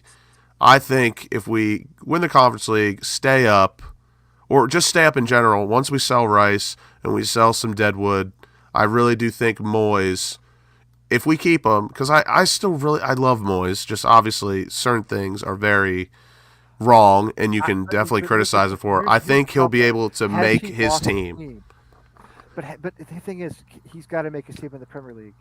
Has he lost this team? But that's the thing. If he's lost this team and we're going down, we can't. It's like Pellegrini. It's like Bilic. We cannot hang on to him. I mean, I like David Moyes and I supported him from the first time he came to West Ham and kept us up. The first time he came, I said, sign him, bring him in permanently. Yeah. Well, we didn't do that. We went out for Pellegrini. That was a disaster. We came back into Moyes to save us again. He gave us the 2 best back-to-back seasons in the history of West Ham United, 127 years, or whatever it's been. But something has snapped with this team. But and you saw it last season, and you know what? You saw it against Brighton when we had a chance to qualify for Europa League again. I was there, absolutely devastated. And we failed, and you saw it in the preseason, and you've seen it with the exception of Conference League, which, let's be honest, some of those clubs, I think my 9-year and 10-year-olds could probably at least draw, maybe beat. With the exception of Conference League, it's just not been the same. I'm just saying when it comes players, it's over. It's over. When it comes full circle, if we do stay up and he does stay, you got to think about the people we're getting rid of. You can add Antonio possibly to that list. That's a whole old identity, which a new identity could be brung in. But like I said, I have no critiques on people's opinion, and I'm not like a fence sitter. I just see things from both sides, which I don't think a lot of people try to do. But like with me, I think a lot of people from any side of both arguments make great points. I'm a very independent guy. I think you are too, and I think most of us are. And I try not to get sucked too much into the West Ham social media, meat grinder. It's great to get through the day, but absolutely toxic. On my mind. Yeah, exactly. It's I follow that and wrestling Twitter, so it's like all I know is depression. Basically. I hope not. This is listen. What Budgie's saying here. Watch out for this, okay? Watch out for them saying we're sacking Moyes, and guess who takes over for the rest of the season? I promise you, really will go down. I promise you right now. Thank God, sports gambling has finally gotten its way over to Maryland. I would put. Not all my money, but responsibly would put my money on us to go down if Warburton became our intern. The responsible bet, if we appointed Warburton as manager, the responsible bet would put your entire life savings on us going down. Anything else is fiscal irresponsibility. You know what I mean? Bet your house, your car, bet your. Would they keep him in the championship though? Would he stay the manager in the championship? Probably. No. Well, yeah, because probably. money. We'd lose all our money from all the Premier League TV revenue. That's true.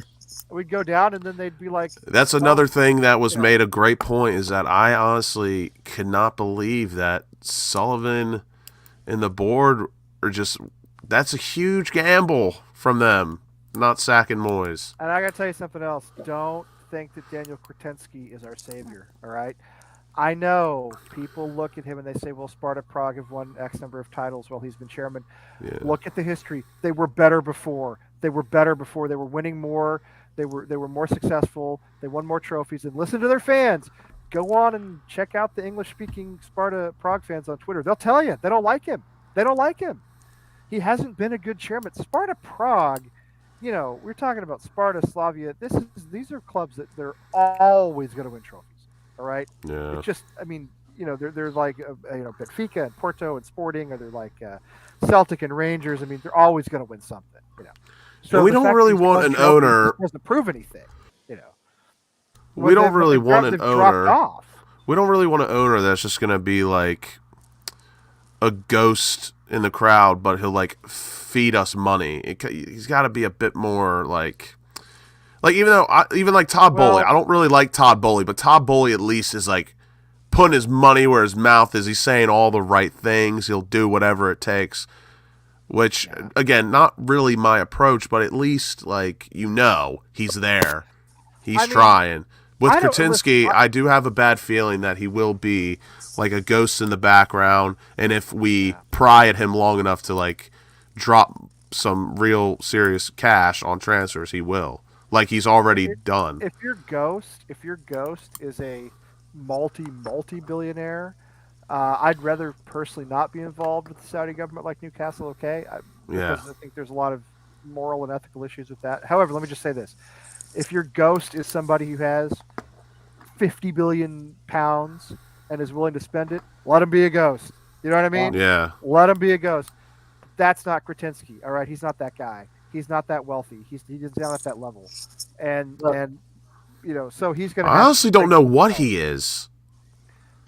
Well, he's a mystery in a lot of ways. I mean, he owns a bunch of coal mines, which is The only thing I know, and I know Scott wants to not say great something. either. The only thing I know about Kretinsky, Yeah. he owns a lot of oil businesses. He owns like stock in the Royal Mail, Yeah. and his wife has his wife's family owns a shit ton of money. What were you going to say, Scott? So now in the Premier League, we have, I mean, our current situation is we have millionaires that are running our club, right? Yeah. But you're not going to be Not enough. competitive with millionaires, even 100 millionaires, right? You need billionaires now owning your club in order to be successful. Sometimes you need a country. Yeah, I'm going to be honest. Like, my wife Sometimes supports you need a country. Newcastle, and whatever people think about the Saudi government being involved with that, right? They didn't come in and just throw money around and say, "Hey, we're buying this guy. We're going to buy." Like, they had a plan. Yeah. And You're that's absolutely how right, Scott. that's how a billionaire goes into thinking, right? You go in with a plan. Yep. You don't just go, "I'm going to go splash money and hope for the best." That's why right now, I'll be honest, Absolutely. I'm not too bothered by Newcastle because they're doing it by the book. Yep. And I love going to their listen, stadium. I don't. I have a It's lot a dream away day for me. I don't want to get into a lot of politics, but I do have a lot of problems with the Saudi government. I'm sorry, I do. And I've talked about. They just bought WWE. I'm not going to. Oh, is that official? I'm not. They say it's tentative, but like it's basically over the line. Oh, I don't think it'd be out, Eric, if it hadn't happened. You know what I mean? Yeah. It is an oppressive, murderous, brutal regime. Okay, and I understand as an American, we have our problems too. Don't get me wrong, but go ahead and put the two countries side by side, and I think you'll understand what we're so perfect. Well, I'm just saying. So women can drive in this country. All right, let me just start from that's just a basis of what we're talking about. But the point is, so I don't like the Saudis. I don't like the fact that they own a Premier League club. However, Scott has an excellent point. They came in with a plan. They didn't just burp money at Newcastle. They came in and said we're going to build. They went out and got Eddie Howe, who's fantastic. That's the dangerous part about Newcastle right now is that they're this good and they haven't spent any money. They've spent not far off what we've spent. They've spent like £200 million, but they've spent it wisely. They've spent it well, and that's over 3 transfer periods. And right? Yes, I believe, and they've gone out and gotten a fantastic manager. They did not go out and try to sign Messi and Ronaldo and Lewandowski and in the Neymar, back end of last season, I mean? they finished on. I think they had the 4th best form the second half of last season. Yeah. So they have come in, and again, they didn't go for big names. They didn't go for Mbappe and Neymar. They didn't do that. They said, no, we're going to come up with a system under a manager, and they've been really smart about their ownership, and I hate it because I'm jealous. I'm not jealous of the money. I'm jealous of the plan. You know what I mean? Yeah. Sorry, my headphones are popping, guys. I apologize for the noise. I gotta get new ones. Do I think Gold's death has? I mean, maybe. I don't think he had a lot of say in what went on. But I listen. I mean, he was 80-something years old. And obviously, it's not going to be rock. And he didn't look too well the past couple years. Well. But I mean, death is, as we all know, we've all experienced it with friends and relatives, and it's a shock when it happens, even when somebody is old and infirm. So, yeah, maybe. I mean, maybe if he's been sick, yeah. Let me see. Would you guys like to see an American ownership of it? I mean, no. I don't care. I don't care who the owners are, as long as they come in with a plan. Nothing ever bothers me. It's just like, as we all know, maybe not Eric, but he may know. Like, just American owners in football tend to just not have a great reputation. I do not want American owners who try to Americanize. Yes, that's exactly why. I do not want that. I do not support. I do not want MLS in England. Do you know what I mean? Yeah. I don't want the Glazers. Actually, stupid Fenway Sports Group is a great ownership group. I'm sorry, but it's true. They've been great for Liverpool. Stop. I don't want to hear that. No, listen. I know they've destroyed the Red Sox now, which is the Red Sox own the Penguins. I hate that. I hate it. Yeah, but their money's all going to the Penguins now, Lucas. That's their new toy. I get They're going it. to It's make just the Penguins champions before they destroy them, like they did the Red Sox. They'll make them champions and then they'll wreck them. That's what they do. But so I'd say they're good owners. Oh, They're good bless owners them. they're good owners for about 10 years, and then I will say the only cool caveat is that LeBron technically has stock in the Penguins. I think that's pretty cool. Kind of literally owns the Red Sox now, which I found Yeah. funny, which I found actually really funny for some reason. Because we have a big Red Sox flag. I'm not actually a Red Sox fan. It's just we just decorated the. Can LeBron pitch though? That's what I want. Yeah.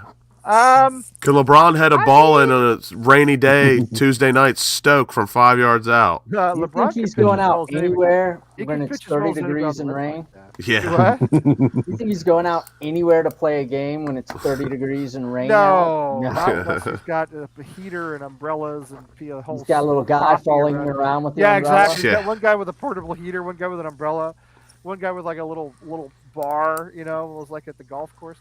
So do I want to see them Americanize this, Budgie? Absolutely not. No way. West Ham are an English club. Yeah. Strong English identity, and that's one of the things I love. I don't think we'd mind American owners, but again, just like most, I would say 90% of American owners that have ever owned a club, they just they don't. I'm not saying they don't know how to own a club. They just don't get it, if that makes sense. They want to, first of all, they do not respect the traditions of the game. They would love to have a Super League. They'd love to get rid of promotion relegation because they hate the idea that all the money they could lose money. Yeah. They can lose money, exactly. And then, granted, a wealthy enough owner is never going to have a club relegated anyway. And it makes sense. It's just not tradition. It's not it. I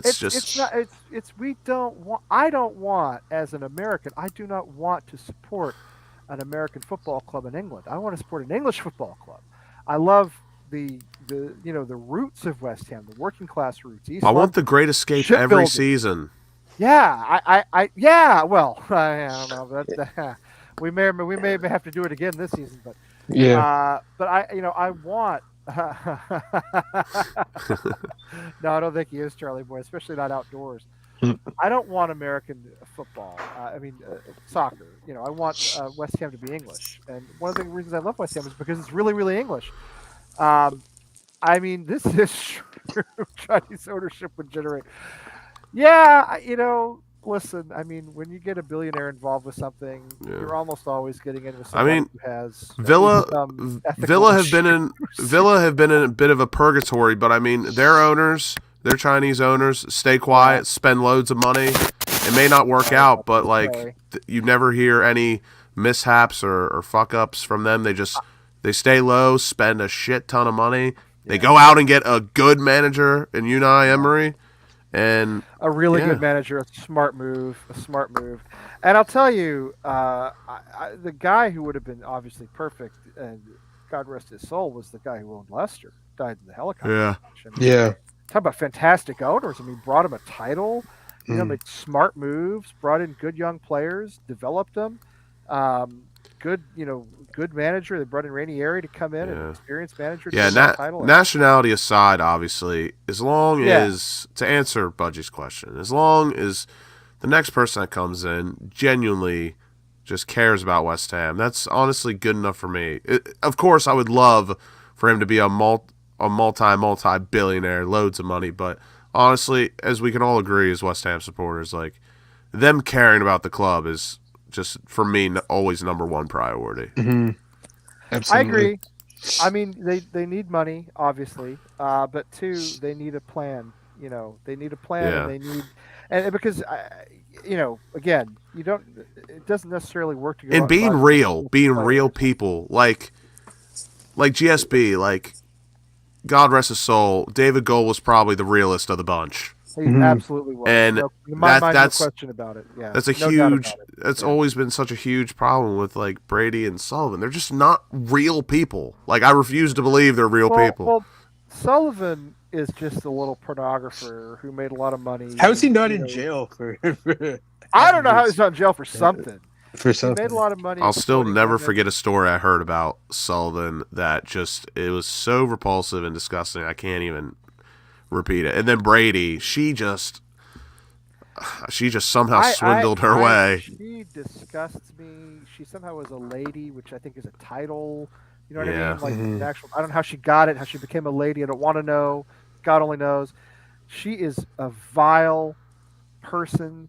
She went out and bashed Robert Snodgrass in the press. You know, Now that's a back when he cult was in hero the club. legend, Snodgrass. He's a cult Yeah. hero to me, I of course. And she love went out and Snodgrass. said, "I wish." She writes a column for the Sun, which is a trash newspaper, or she used to. I don't know if she still does. No, She she's said, "I still wish." We'd-" she's still part of it. She said, "I wish we'd never bought, Robert Snodgrass." I mean, She just doesn't just, know just shit. inexcusable stuff, and I can't stand her. Yeah, no, she doesn't.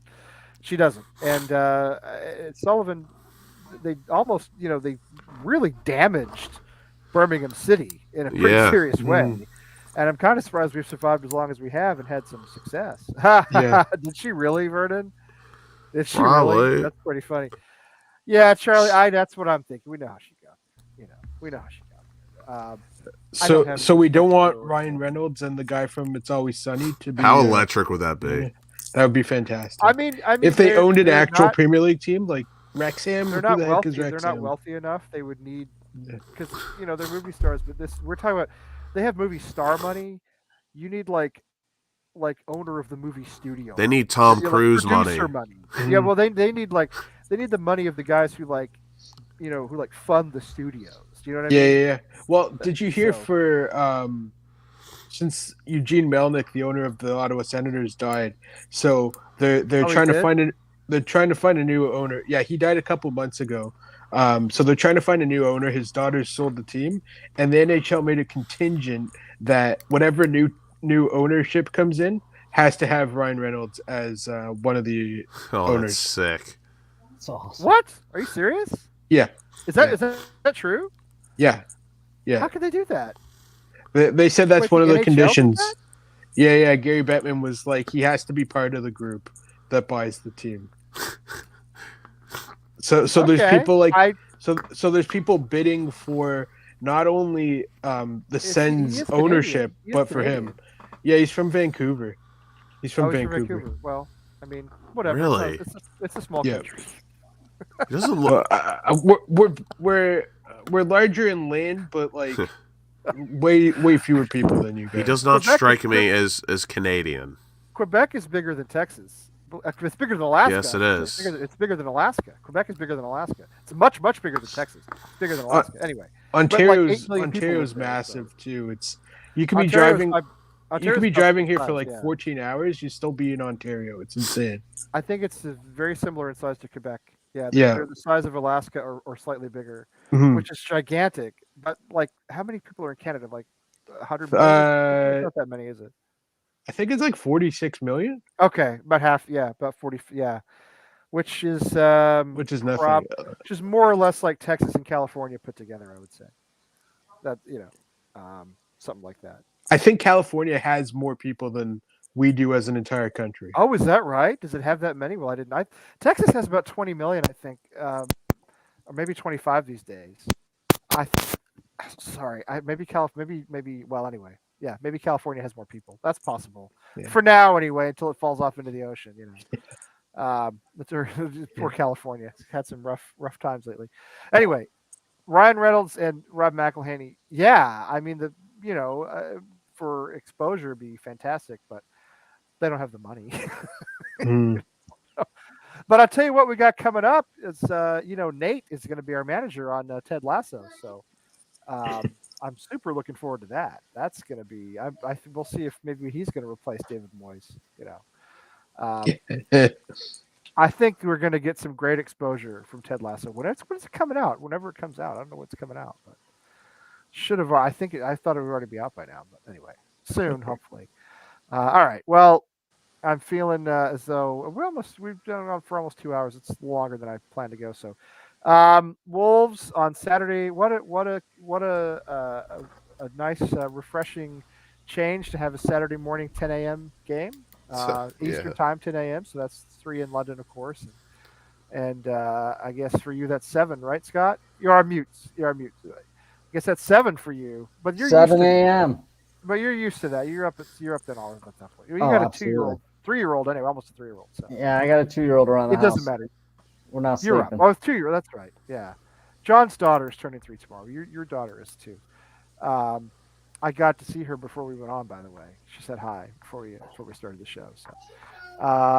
So, yeah, I know it's so funny to me, Budgie. I'll tell you a little. Sometimes when I tweet about West Ham, some English person will come on and say, support local, like support your local club, support local. I don't have a local club, okay? Um, I mean, there are USL clubs around, but they're not that close by. If you're talking about MLS, which I don't really like anyway, Foxborough is 50 miles from where I live. That's like driving from Manchester to Leeds. Do you know what I mean? Yeah. People in England don't understand this. And I live My in local's a 40. small state. My local's 40 minutes away.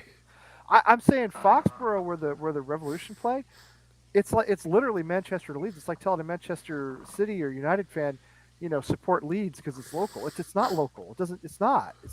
And we live in the little tiny part of the country up here in New England.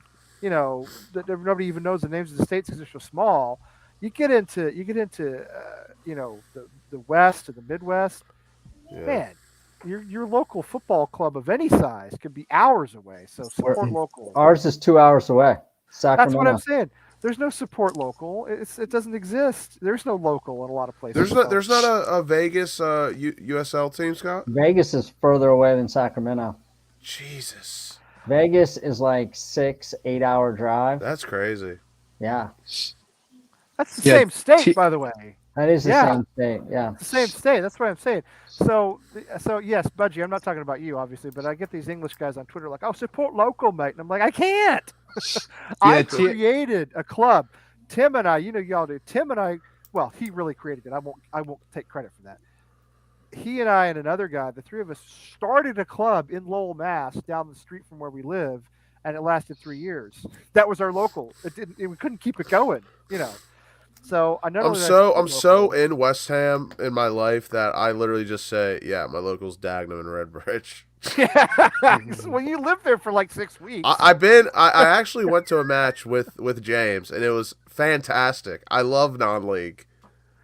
I would when I go over, and we will take the boys over. Ludo McCloskey was actually in a Dagenham and Redbridge clubhouse the other week. Really?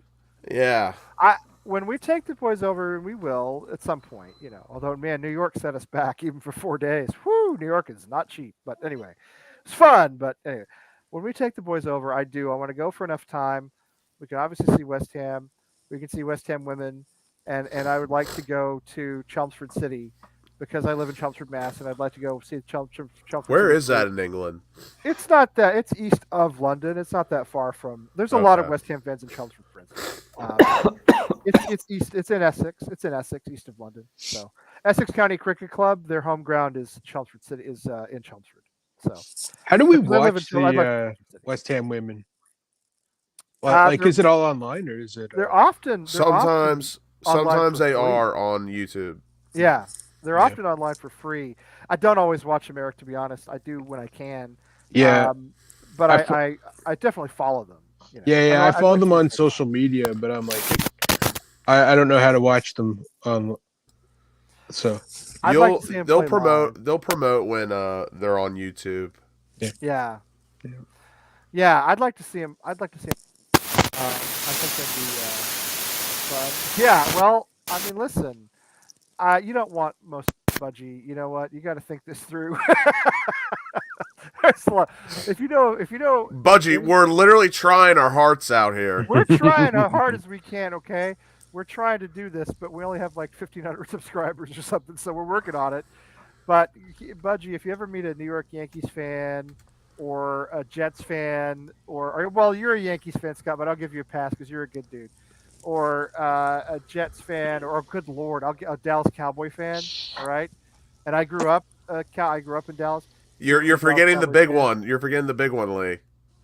Duke as well. Oh, Duke or the Lakers. A Lakers fan who lives in like Ohio, or a Duke fan who lives in the good old Cowboys, Lakers, Dukes, Yankee fan. Yes, Cowboys, like like a Duke fan who's not been within 1,000 miles of North Carolina.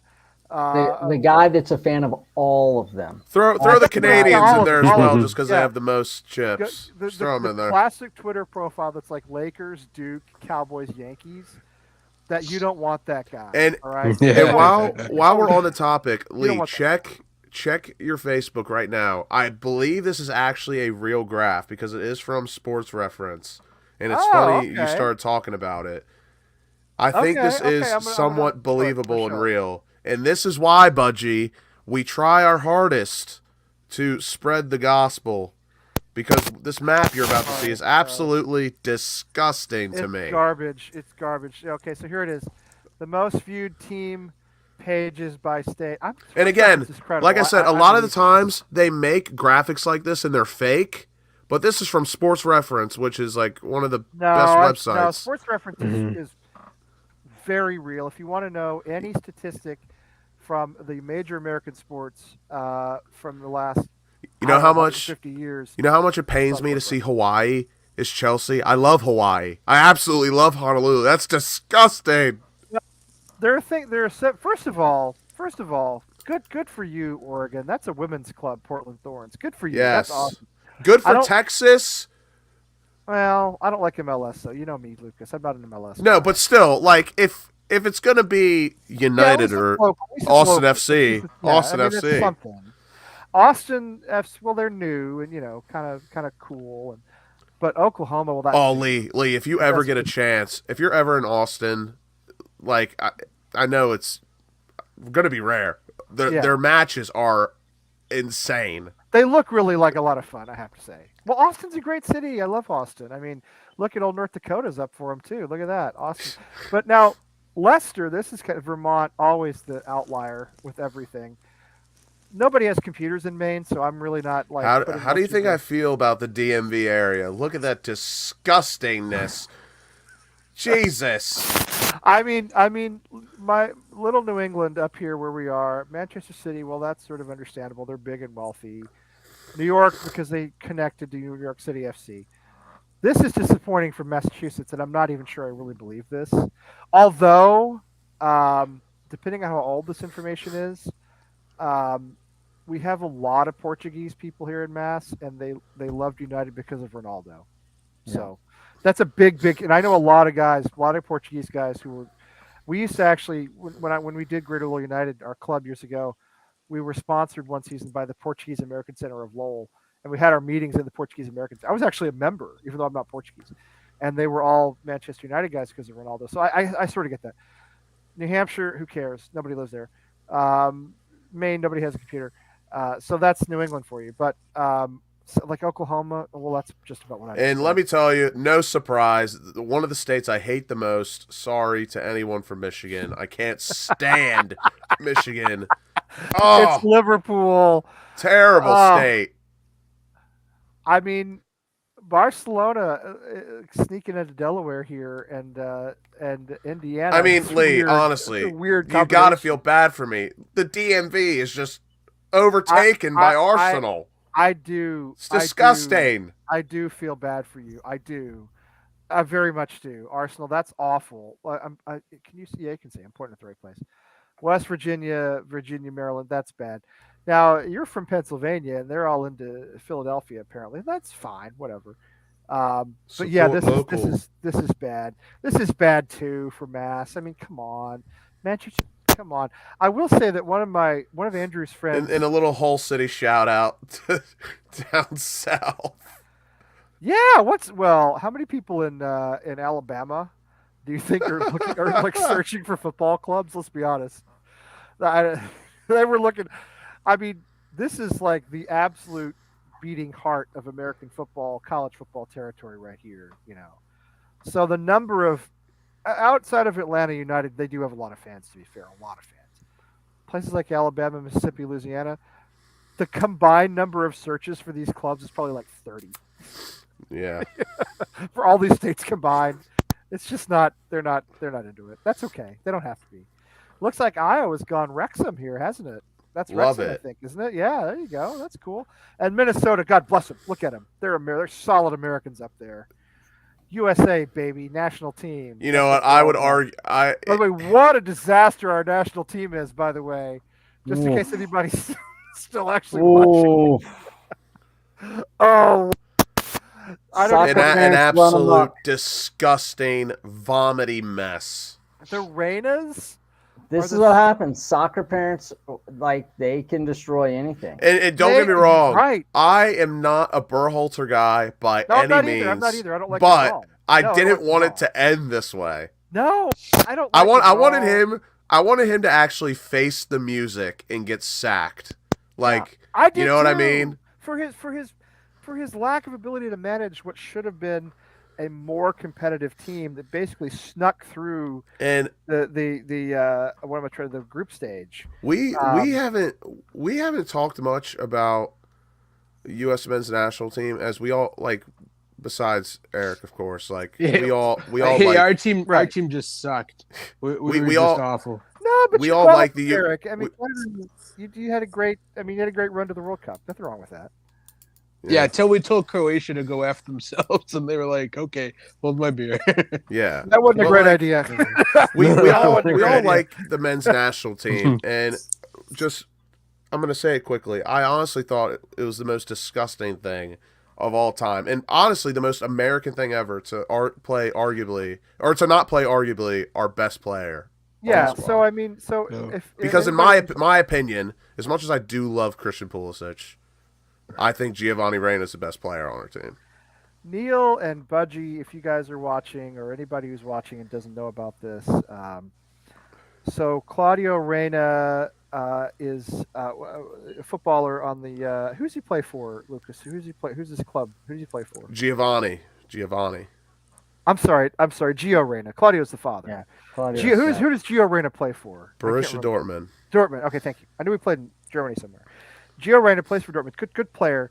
One of our better players. And Greg Berhalter, manager, decided. And there's a lot that went on behind the scenes. Probably not worth explaining. He decided not to play Gio Reyna, and so Claudio Reyna, Gio's father, who was a U.S. team player, and by the way, vastly overrated in his day, spectacularly overrated. And I've said this for many years. I'm not just saying this because of this incident. Gave the ball away all the time. Just go back and watch. Anyway, Claudio Reyna used to play for Rangers. I think he played for Sunderland maybe for a Played while. for City. Played for City. Played for Rangers. Yeah. He was Claudio horrible. Reyna decides he's mad about this. So his wife, who knew Greg Berhalter's wife, goes to who did she go? What did she go to the press? She goes to the She went press. to Yeah, US she went to Soccer. press. She goes to U.S. Soccer and she says, "Oh, Greg Berhalter kicked his wife," which is What was pretty it, like 1991? in 1991. In 1991, and guys, I will never excuse domestic violence. Right? Not what I'm doing here. I'm telling you that I was a senior in high school in 1991, and I am now 49 years old. Okay, I mean, let it sink in. It's a long time ago. They are still married. That as wasn't far as even I a know. thought yet. They are still married. Right. That's what I'm saying. 1991. What are we? That's 32 years ago now. I mean, so anyway, she tries to, because they're mad that their son's not playing by the manager's decision. They decide they're going to try to get him fired by blackmailing / And shaming his him. contract was already His coming to contract an is end already anyway. ending. Exactly. They're going to blackmail / shame him to get him Just- sacked because he wouldn't play their son. essentially I mean, Berhalter's man management was just absolutely It's beyond terrible. awful. And Horrific. one of the best examples was the whole Weston McKennie situation where he like went out, missed curfew, yada yada yada. right. Didn't do anything to Didn't do him. anything. It's just like But Yeah, no, it's Giovanni really good. Reina, can't miss Weston. Got to have Weston at the side. but Giovanni Reina, arguably our best player in my opinion. He Probably, gets yes. he gets mad that he's not playing. He does whatever, but he apologizes. They forgive him. They get over it. But Greg Berhalter doesn't get over it. Greg Berhalter doesn't get over Don't it. No. you don't announce that a player's not playing and keep And them lie on the side. about him being injured. Correct. And No. play Haji Wright over him. Haji Wright, I never want to see again in my life. I mean, everything about it. You're tipping your Most cards. undeserving U.S. men's goal You're scorer tipping your ever. cards to the opponents. Your opponents already. You're tipping your cards to your opponents, and certainly no way to manage a young player, regardless of what he And he puts regardless of what he did. Giovanni in a situation to also lie. Right. So then he's talked about him being injured. He's not really injured. So Berhalter is already completely screwed up the situation. All right. So I'm not exonerating Berhalter in any way, but then you add on to it that the Reynas, the worst family of American soccer, not the first, but the worst, they decide they're going to take revenge on him, get him sacked, and they do it with this because Claudio Reyna's wife has known Greg Berhalter's wife for many years. Well, they've known each other. Reyna and Berhalter played on the U.S. national team together. They played in MLS together. They've known each other for decades, right? They go back 30 years or more. Yeah. So the wives knew each other, and I guess at some point in their lives, Greg Berhalter's wife said to Claudio Reyna's wife, he kicked me one time in 1991. Again, not a good thing to do. All right, I've never kicked either one of my wives, not simultaneous. There was one. Life lesson: never mess with a soccer mom. I never kicked my ex-wife, and I've never kicked my wife. All right, I'm not excusing that, but I'm saying he did something in 1991. They obviously got over it somehow. It was 30 some odd years ago. I believe he must have apologized. He must have apologized and not done it again, and that's important. He didn't do it again. You know what I mean? Exactly. He didn't do it again. He repented. He didn't do it again. So he didn't call himself Dana White, basically. Yeah. So right. So no, exactly. So and clearly was not benched. To be fair, he didn't kick that hard. I mean, he couldn't kick that hard on the pitch. So I was gonna say it was like it's kind of like being pushed by my daughter, right? Budgie. First of all, thank you for watching. I know we've gotten way off the topic. Claudio Reyna was a midfielder. I think you're thinking of maybe Casey Keller or who was the other? Tony Miola, or keepers. Brad Guzman. Also, the great Brad Friedel, the best keeper we ever had. Brad Friedel. Better than Tim Howard. Absolute legend. Shame he had to play for Tottenham. Yes. Well, Brad Friedel played a lot was it Blackburn he played for a long time, I think. But yeah, you're right. Played for Villa as well, I believe. Claudio Reyna was, but we appreciate you watching, Budgie. And yes, we hope you feel better soon. And really good to have Budgie back with us. Anyway, yeah, so the everything is dirty. Berhalter is incompetent. The Reynas are evil. And, it's just. Yeah. And again, as much as I would say most people didn't like Berhalter, I didn't want it to end this way. I really wanted him. I really wanted him to face the music. Exactly. I want to go on record real quick. That national team era, that 90, 94 era, is still revered in certain areas of the country, right? Like I was at DC for John Harkes' send-off game. And there were grown men crying about what a great player he was. And I was like, he's garbage. It's the same with Alexi Lawless. They were all terrible. Alexi Lawless makes me absolutely sick, by the way. The 1990 and 92 and 94, 1990 94 World Cup teams were embarrassing. Well, not 94, I'm sorry. That's not true. Because it is gross that Alexi Lawless The 90 World Cup team was embarrassing. The 98 World Cup team was embarrassing. 94 at home in the U.S. actually did reasonably well, but then that's because before this team, the best world got murdered. Best World Cup team was 2010. Oh, 2002 for my money. But you know what? Either way, I would accept either. 2002 they went to the quarterfinal. It was not a very good World Cup, but that was a great team. Brian McBride, Clint Dempsey, I think was on that team back then, if I'm not mistaken. I could be wrong about that. Carlos Bocanegra, Friedel was the keeper. 2002 was great. 2010 was great. Those 90s teams were awful. They were so bad. I mean, the only reason we got through the group stage and I'm in the boat because Andres Escobar scored an own goal and then got murdered in Colombia. In the boat with Scott as well. It is absolutely disgusting that Alexi Lawless is revered as a legend as well. I hated him when he played here. He's a terrible commentator. He looks like in Pro Super League, Pro Franchise, yuck. Yeah, so I saw a World Cup coverage with him and that little Irishman Tommy, right? And Lawless is opining about whatever. And I thought Tommy was going to go across the desk and beat him to death with his own hand, right? Like you just see Tommy getting angrier and angrier. Like, what are you talking about? You're a moron. And Tommy's shaking. And then they went to commercial. But it was, to me, I would have liked to see him Because beat Tommy was him going to to kill him. death. Yeah, Well, he was like, "You're And a an quick idiot." shout out to the pride of Anne Arundel County, Maryland, Kyle Beckerman, my favorite national team player. Oh, with the dreads. Oh, The dreads. what a Oh, man! yeah. Well, my favorite Absolute statue of a CDM. I loved him. my favorite national team player, without a doubt, has to, of course, be Clint Dempsey. He was a Texan, great player. I actually like him on television. Oh, I think he's brilliant. Because he He won't put up talks with anybody's bullshit. That's why. and he just He just talks sits there the like- way he talks. I he love just it. sits there and That's lets right. Lawless babble, and then Dempsey's got this East Texas accent. He's from Nacogdoches, from a small town, he's from a poor family. Sister died when he was young. He went through tragedy. I know he played for Tottenham. I'm He sorry. loves I know. fishing. I love Clint Dempsey. I do. I Yes. love him. I've always loved him. Always will. And I love that on TV. He just sits there and listens to him bullshit. And he's like, "No, man, come on." Yeah. He's got that He heart, just looks that at heavy you and accent. you know he thinks you're an idiot. Exactly. And Lawless Exactly. doesn't care though. He just keeps talking. Lawless will. I mean, as somebody who doesn't shut up, Excuse me.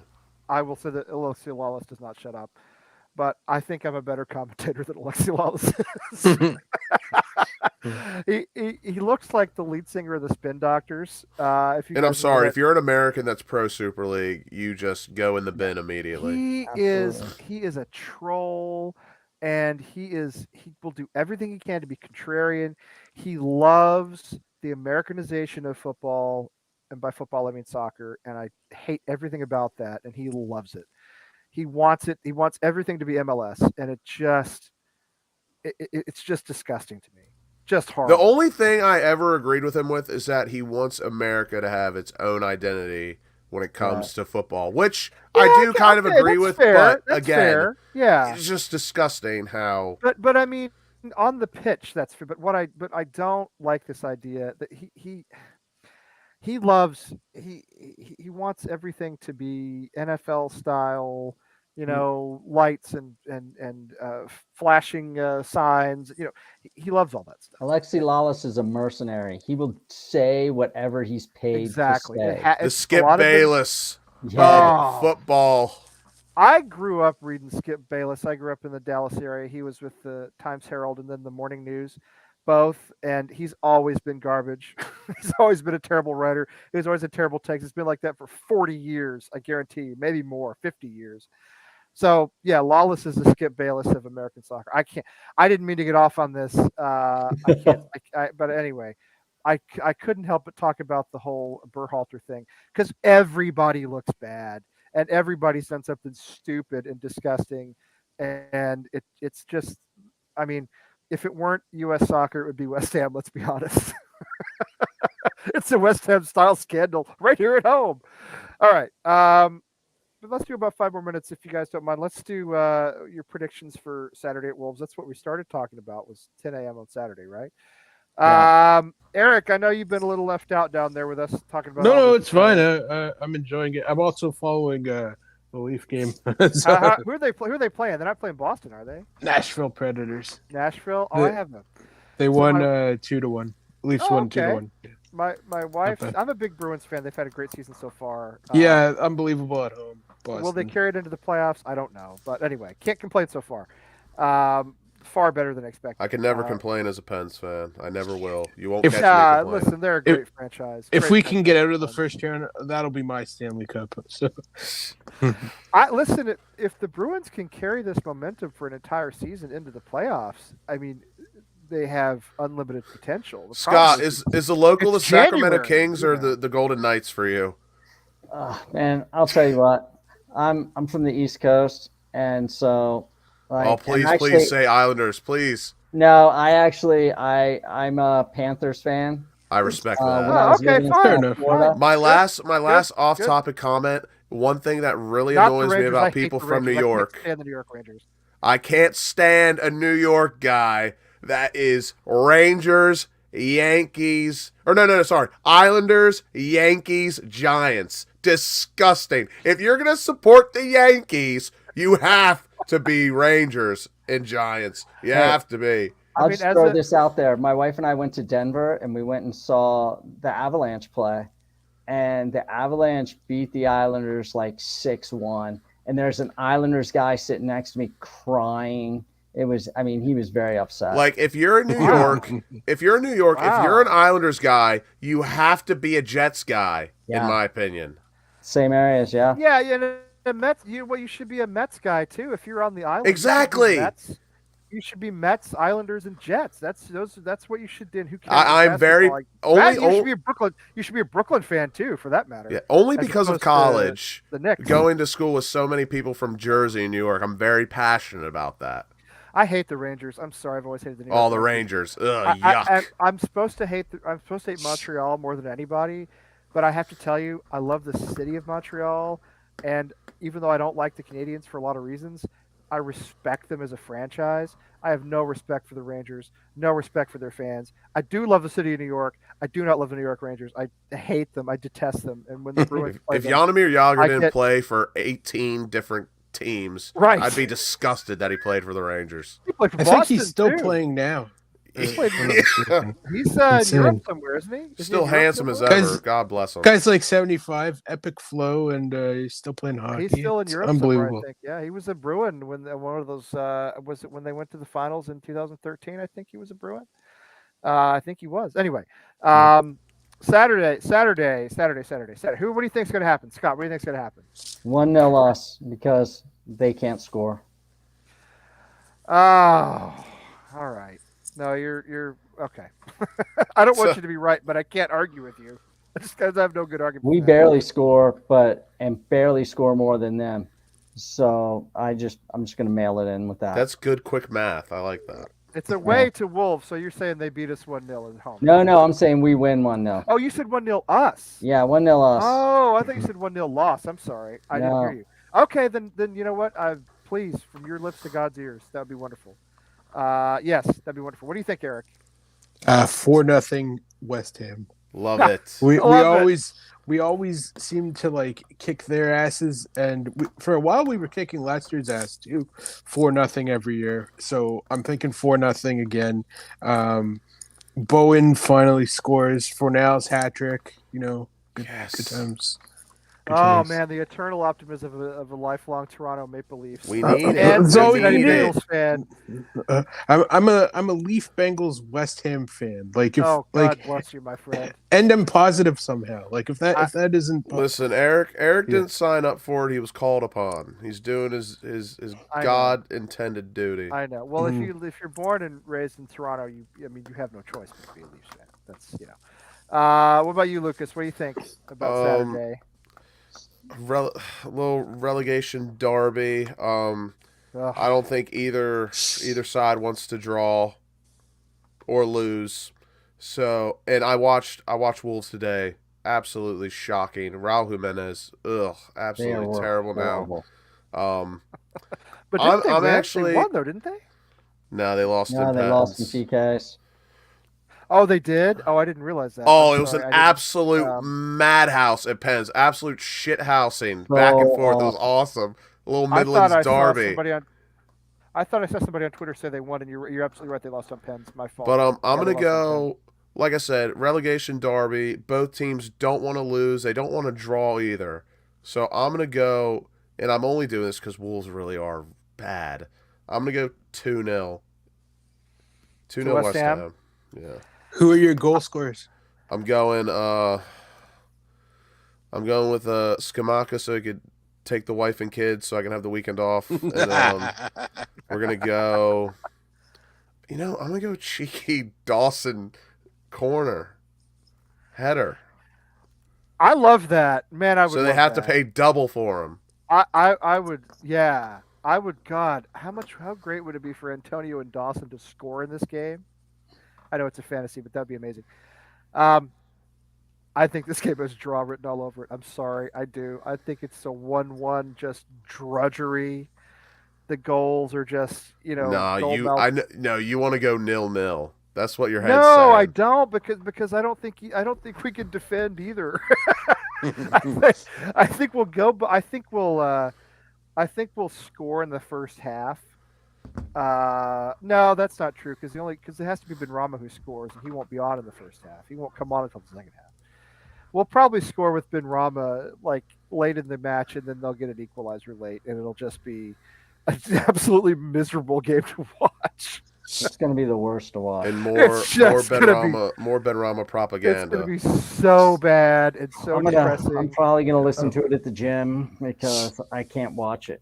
I No, can't watch us play right now. We're gonna All come out the we're gonna be in the relegation zone by the end of the week. By the end of the weekend, I guarantee you that. I promise you that. yeah, 100%. 100%. all the fan videos on West Ham Fan TV are going to be miserable, and that's how I know we're losing. When oh my god! when yeah. all those guys are just gutted the entire time, but that's how I know it's been a bad year. Twitter is going to be a battlefield. Mm-hmm. I mean, it's because I'm telling you, It's not going to be like Jordan Sparks. Love is not a battlefield. Yeah. Love is not a battlefield. That was an old. Was that Pat Benatar? Pat Benatar, yeah. Pat Benatar, yeah, that's right. Pat just turned 70 today, I believe. Unreal. Yes. Shout out to the originals. Shout out to the rendition. Yeah, I mean, Love look, is not a battlefield, Neil knows baby. what it's all about. Drew 1-1 at Forest and Southampton, beat Man City. Good lord. I think it's a 1-1. I think we give up a late goal, and I think it's a banker's draw. Zone. We're going to be in the relegation zone, and then who do we have after Wolves? It's Everton, I think, and then it's carnage after that because it's like Tottenham, Chelsea, Liverpool, maybe. I can't remember. It's a big mix of mediocre and elite. Well, after I think we have Wolves and I gotta look this up now because now I need to know. I think we have Wolves and Everton if I'm not mistaken, and those are like the must wins. You know what I mean? Like. Yeah, this month is totally winnable. That's the pain in the butt part about how they're playing. That's the worst part. Is that I got you. Our next 4 league matches: Wolves away, Everton at home, Newcastle away, Chelsea at home. That's what I'm saying. I mean, it's and after Chelsea is Tottenham away. I mean, realistically, and you get Derby stuck in there in the FA Cup in the middle. Realistically, you got to get 3 against Wolves and 3 against Everton, because Newcastle, we will not get a result away to Newcastle. Realistically, we should. Chelsea, I would like to say that we could get a result against Chelsea because they're playing so poorly, but we never play well against them. Tottenham away, I'm sorry, that's not happening. They'll thrash us. And then you come into you get to the end of February, and we could be in real trouble. I don't want it to be this way. Believe me, I'm so sick of relegation battles. And for a little while, I thought we were done with them. But here we are. Anyway, all right, I'm gonna let you guys go. I'm gonna let everybody go if you guys are ready. We've had a nice show. Good one back. I'm gonna try to do this every Wednesday night. I think Wednesdays ought to work. So Scott in Reno and Eric in Toronto and Lucas down in the Chesapeake Bay area, Maryland. Everywhere, baby. Crab cakes and football. That's what Maryland does. That's what we do. Yeah, and to everybody in the chat room, man, Charlie Boy, obviously great to have him back. Finally, walking among us again. And Neil and Budgie and everybody who was on. Wally up earlier. Thank you guys for being on. I hopefully talk to you next week. Hopefully we'll be talking about a smashing victory and our rocketing up the table. Yes, our rocketing up the table into the from the relegation zone to Europe. Until then, come on, you Irons. Come on, you Irons.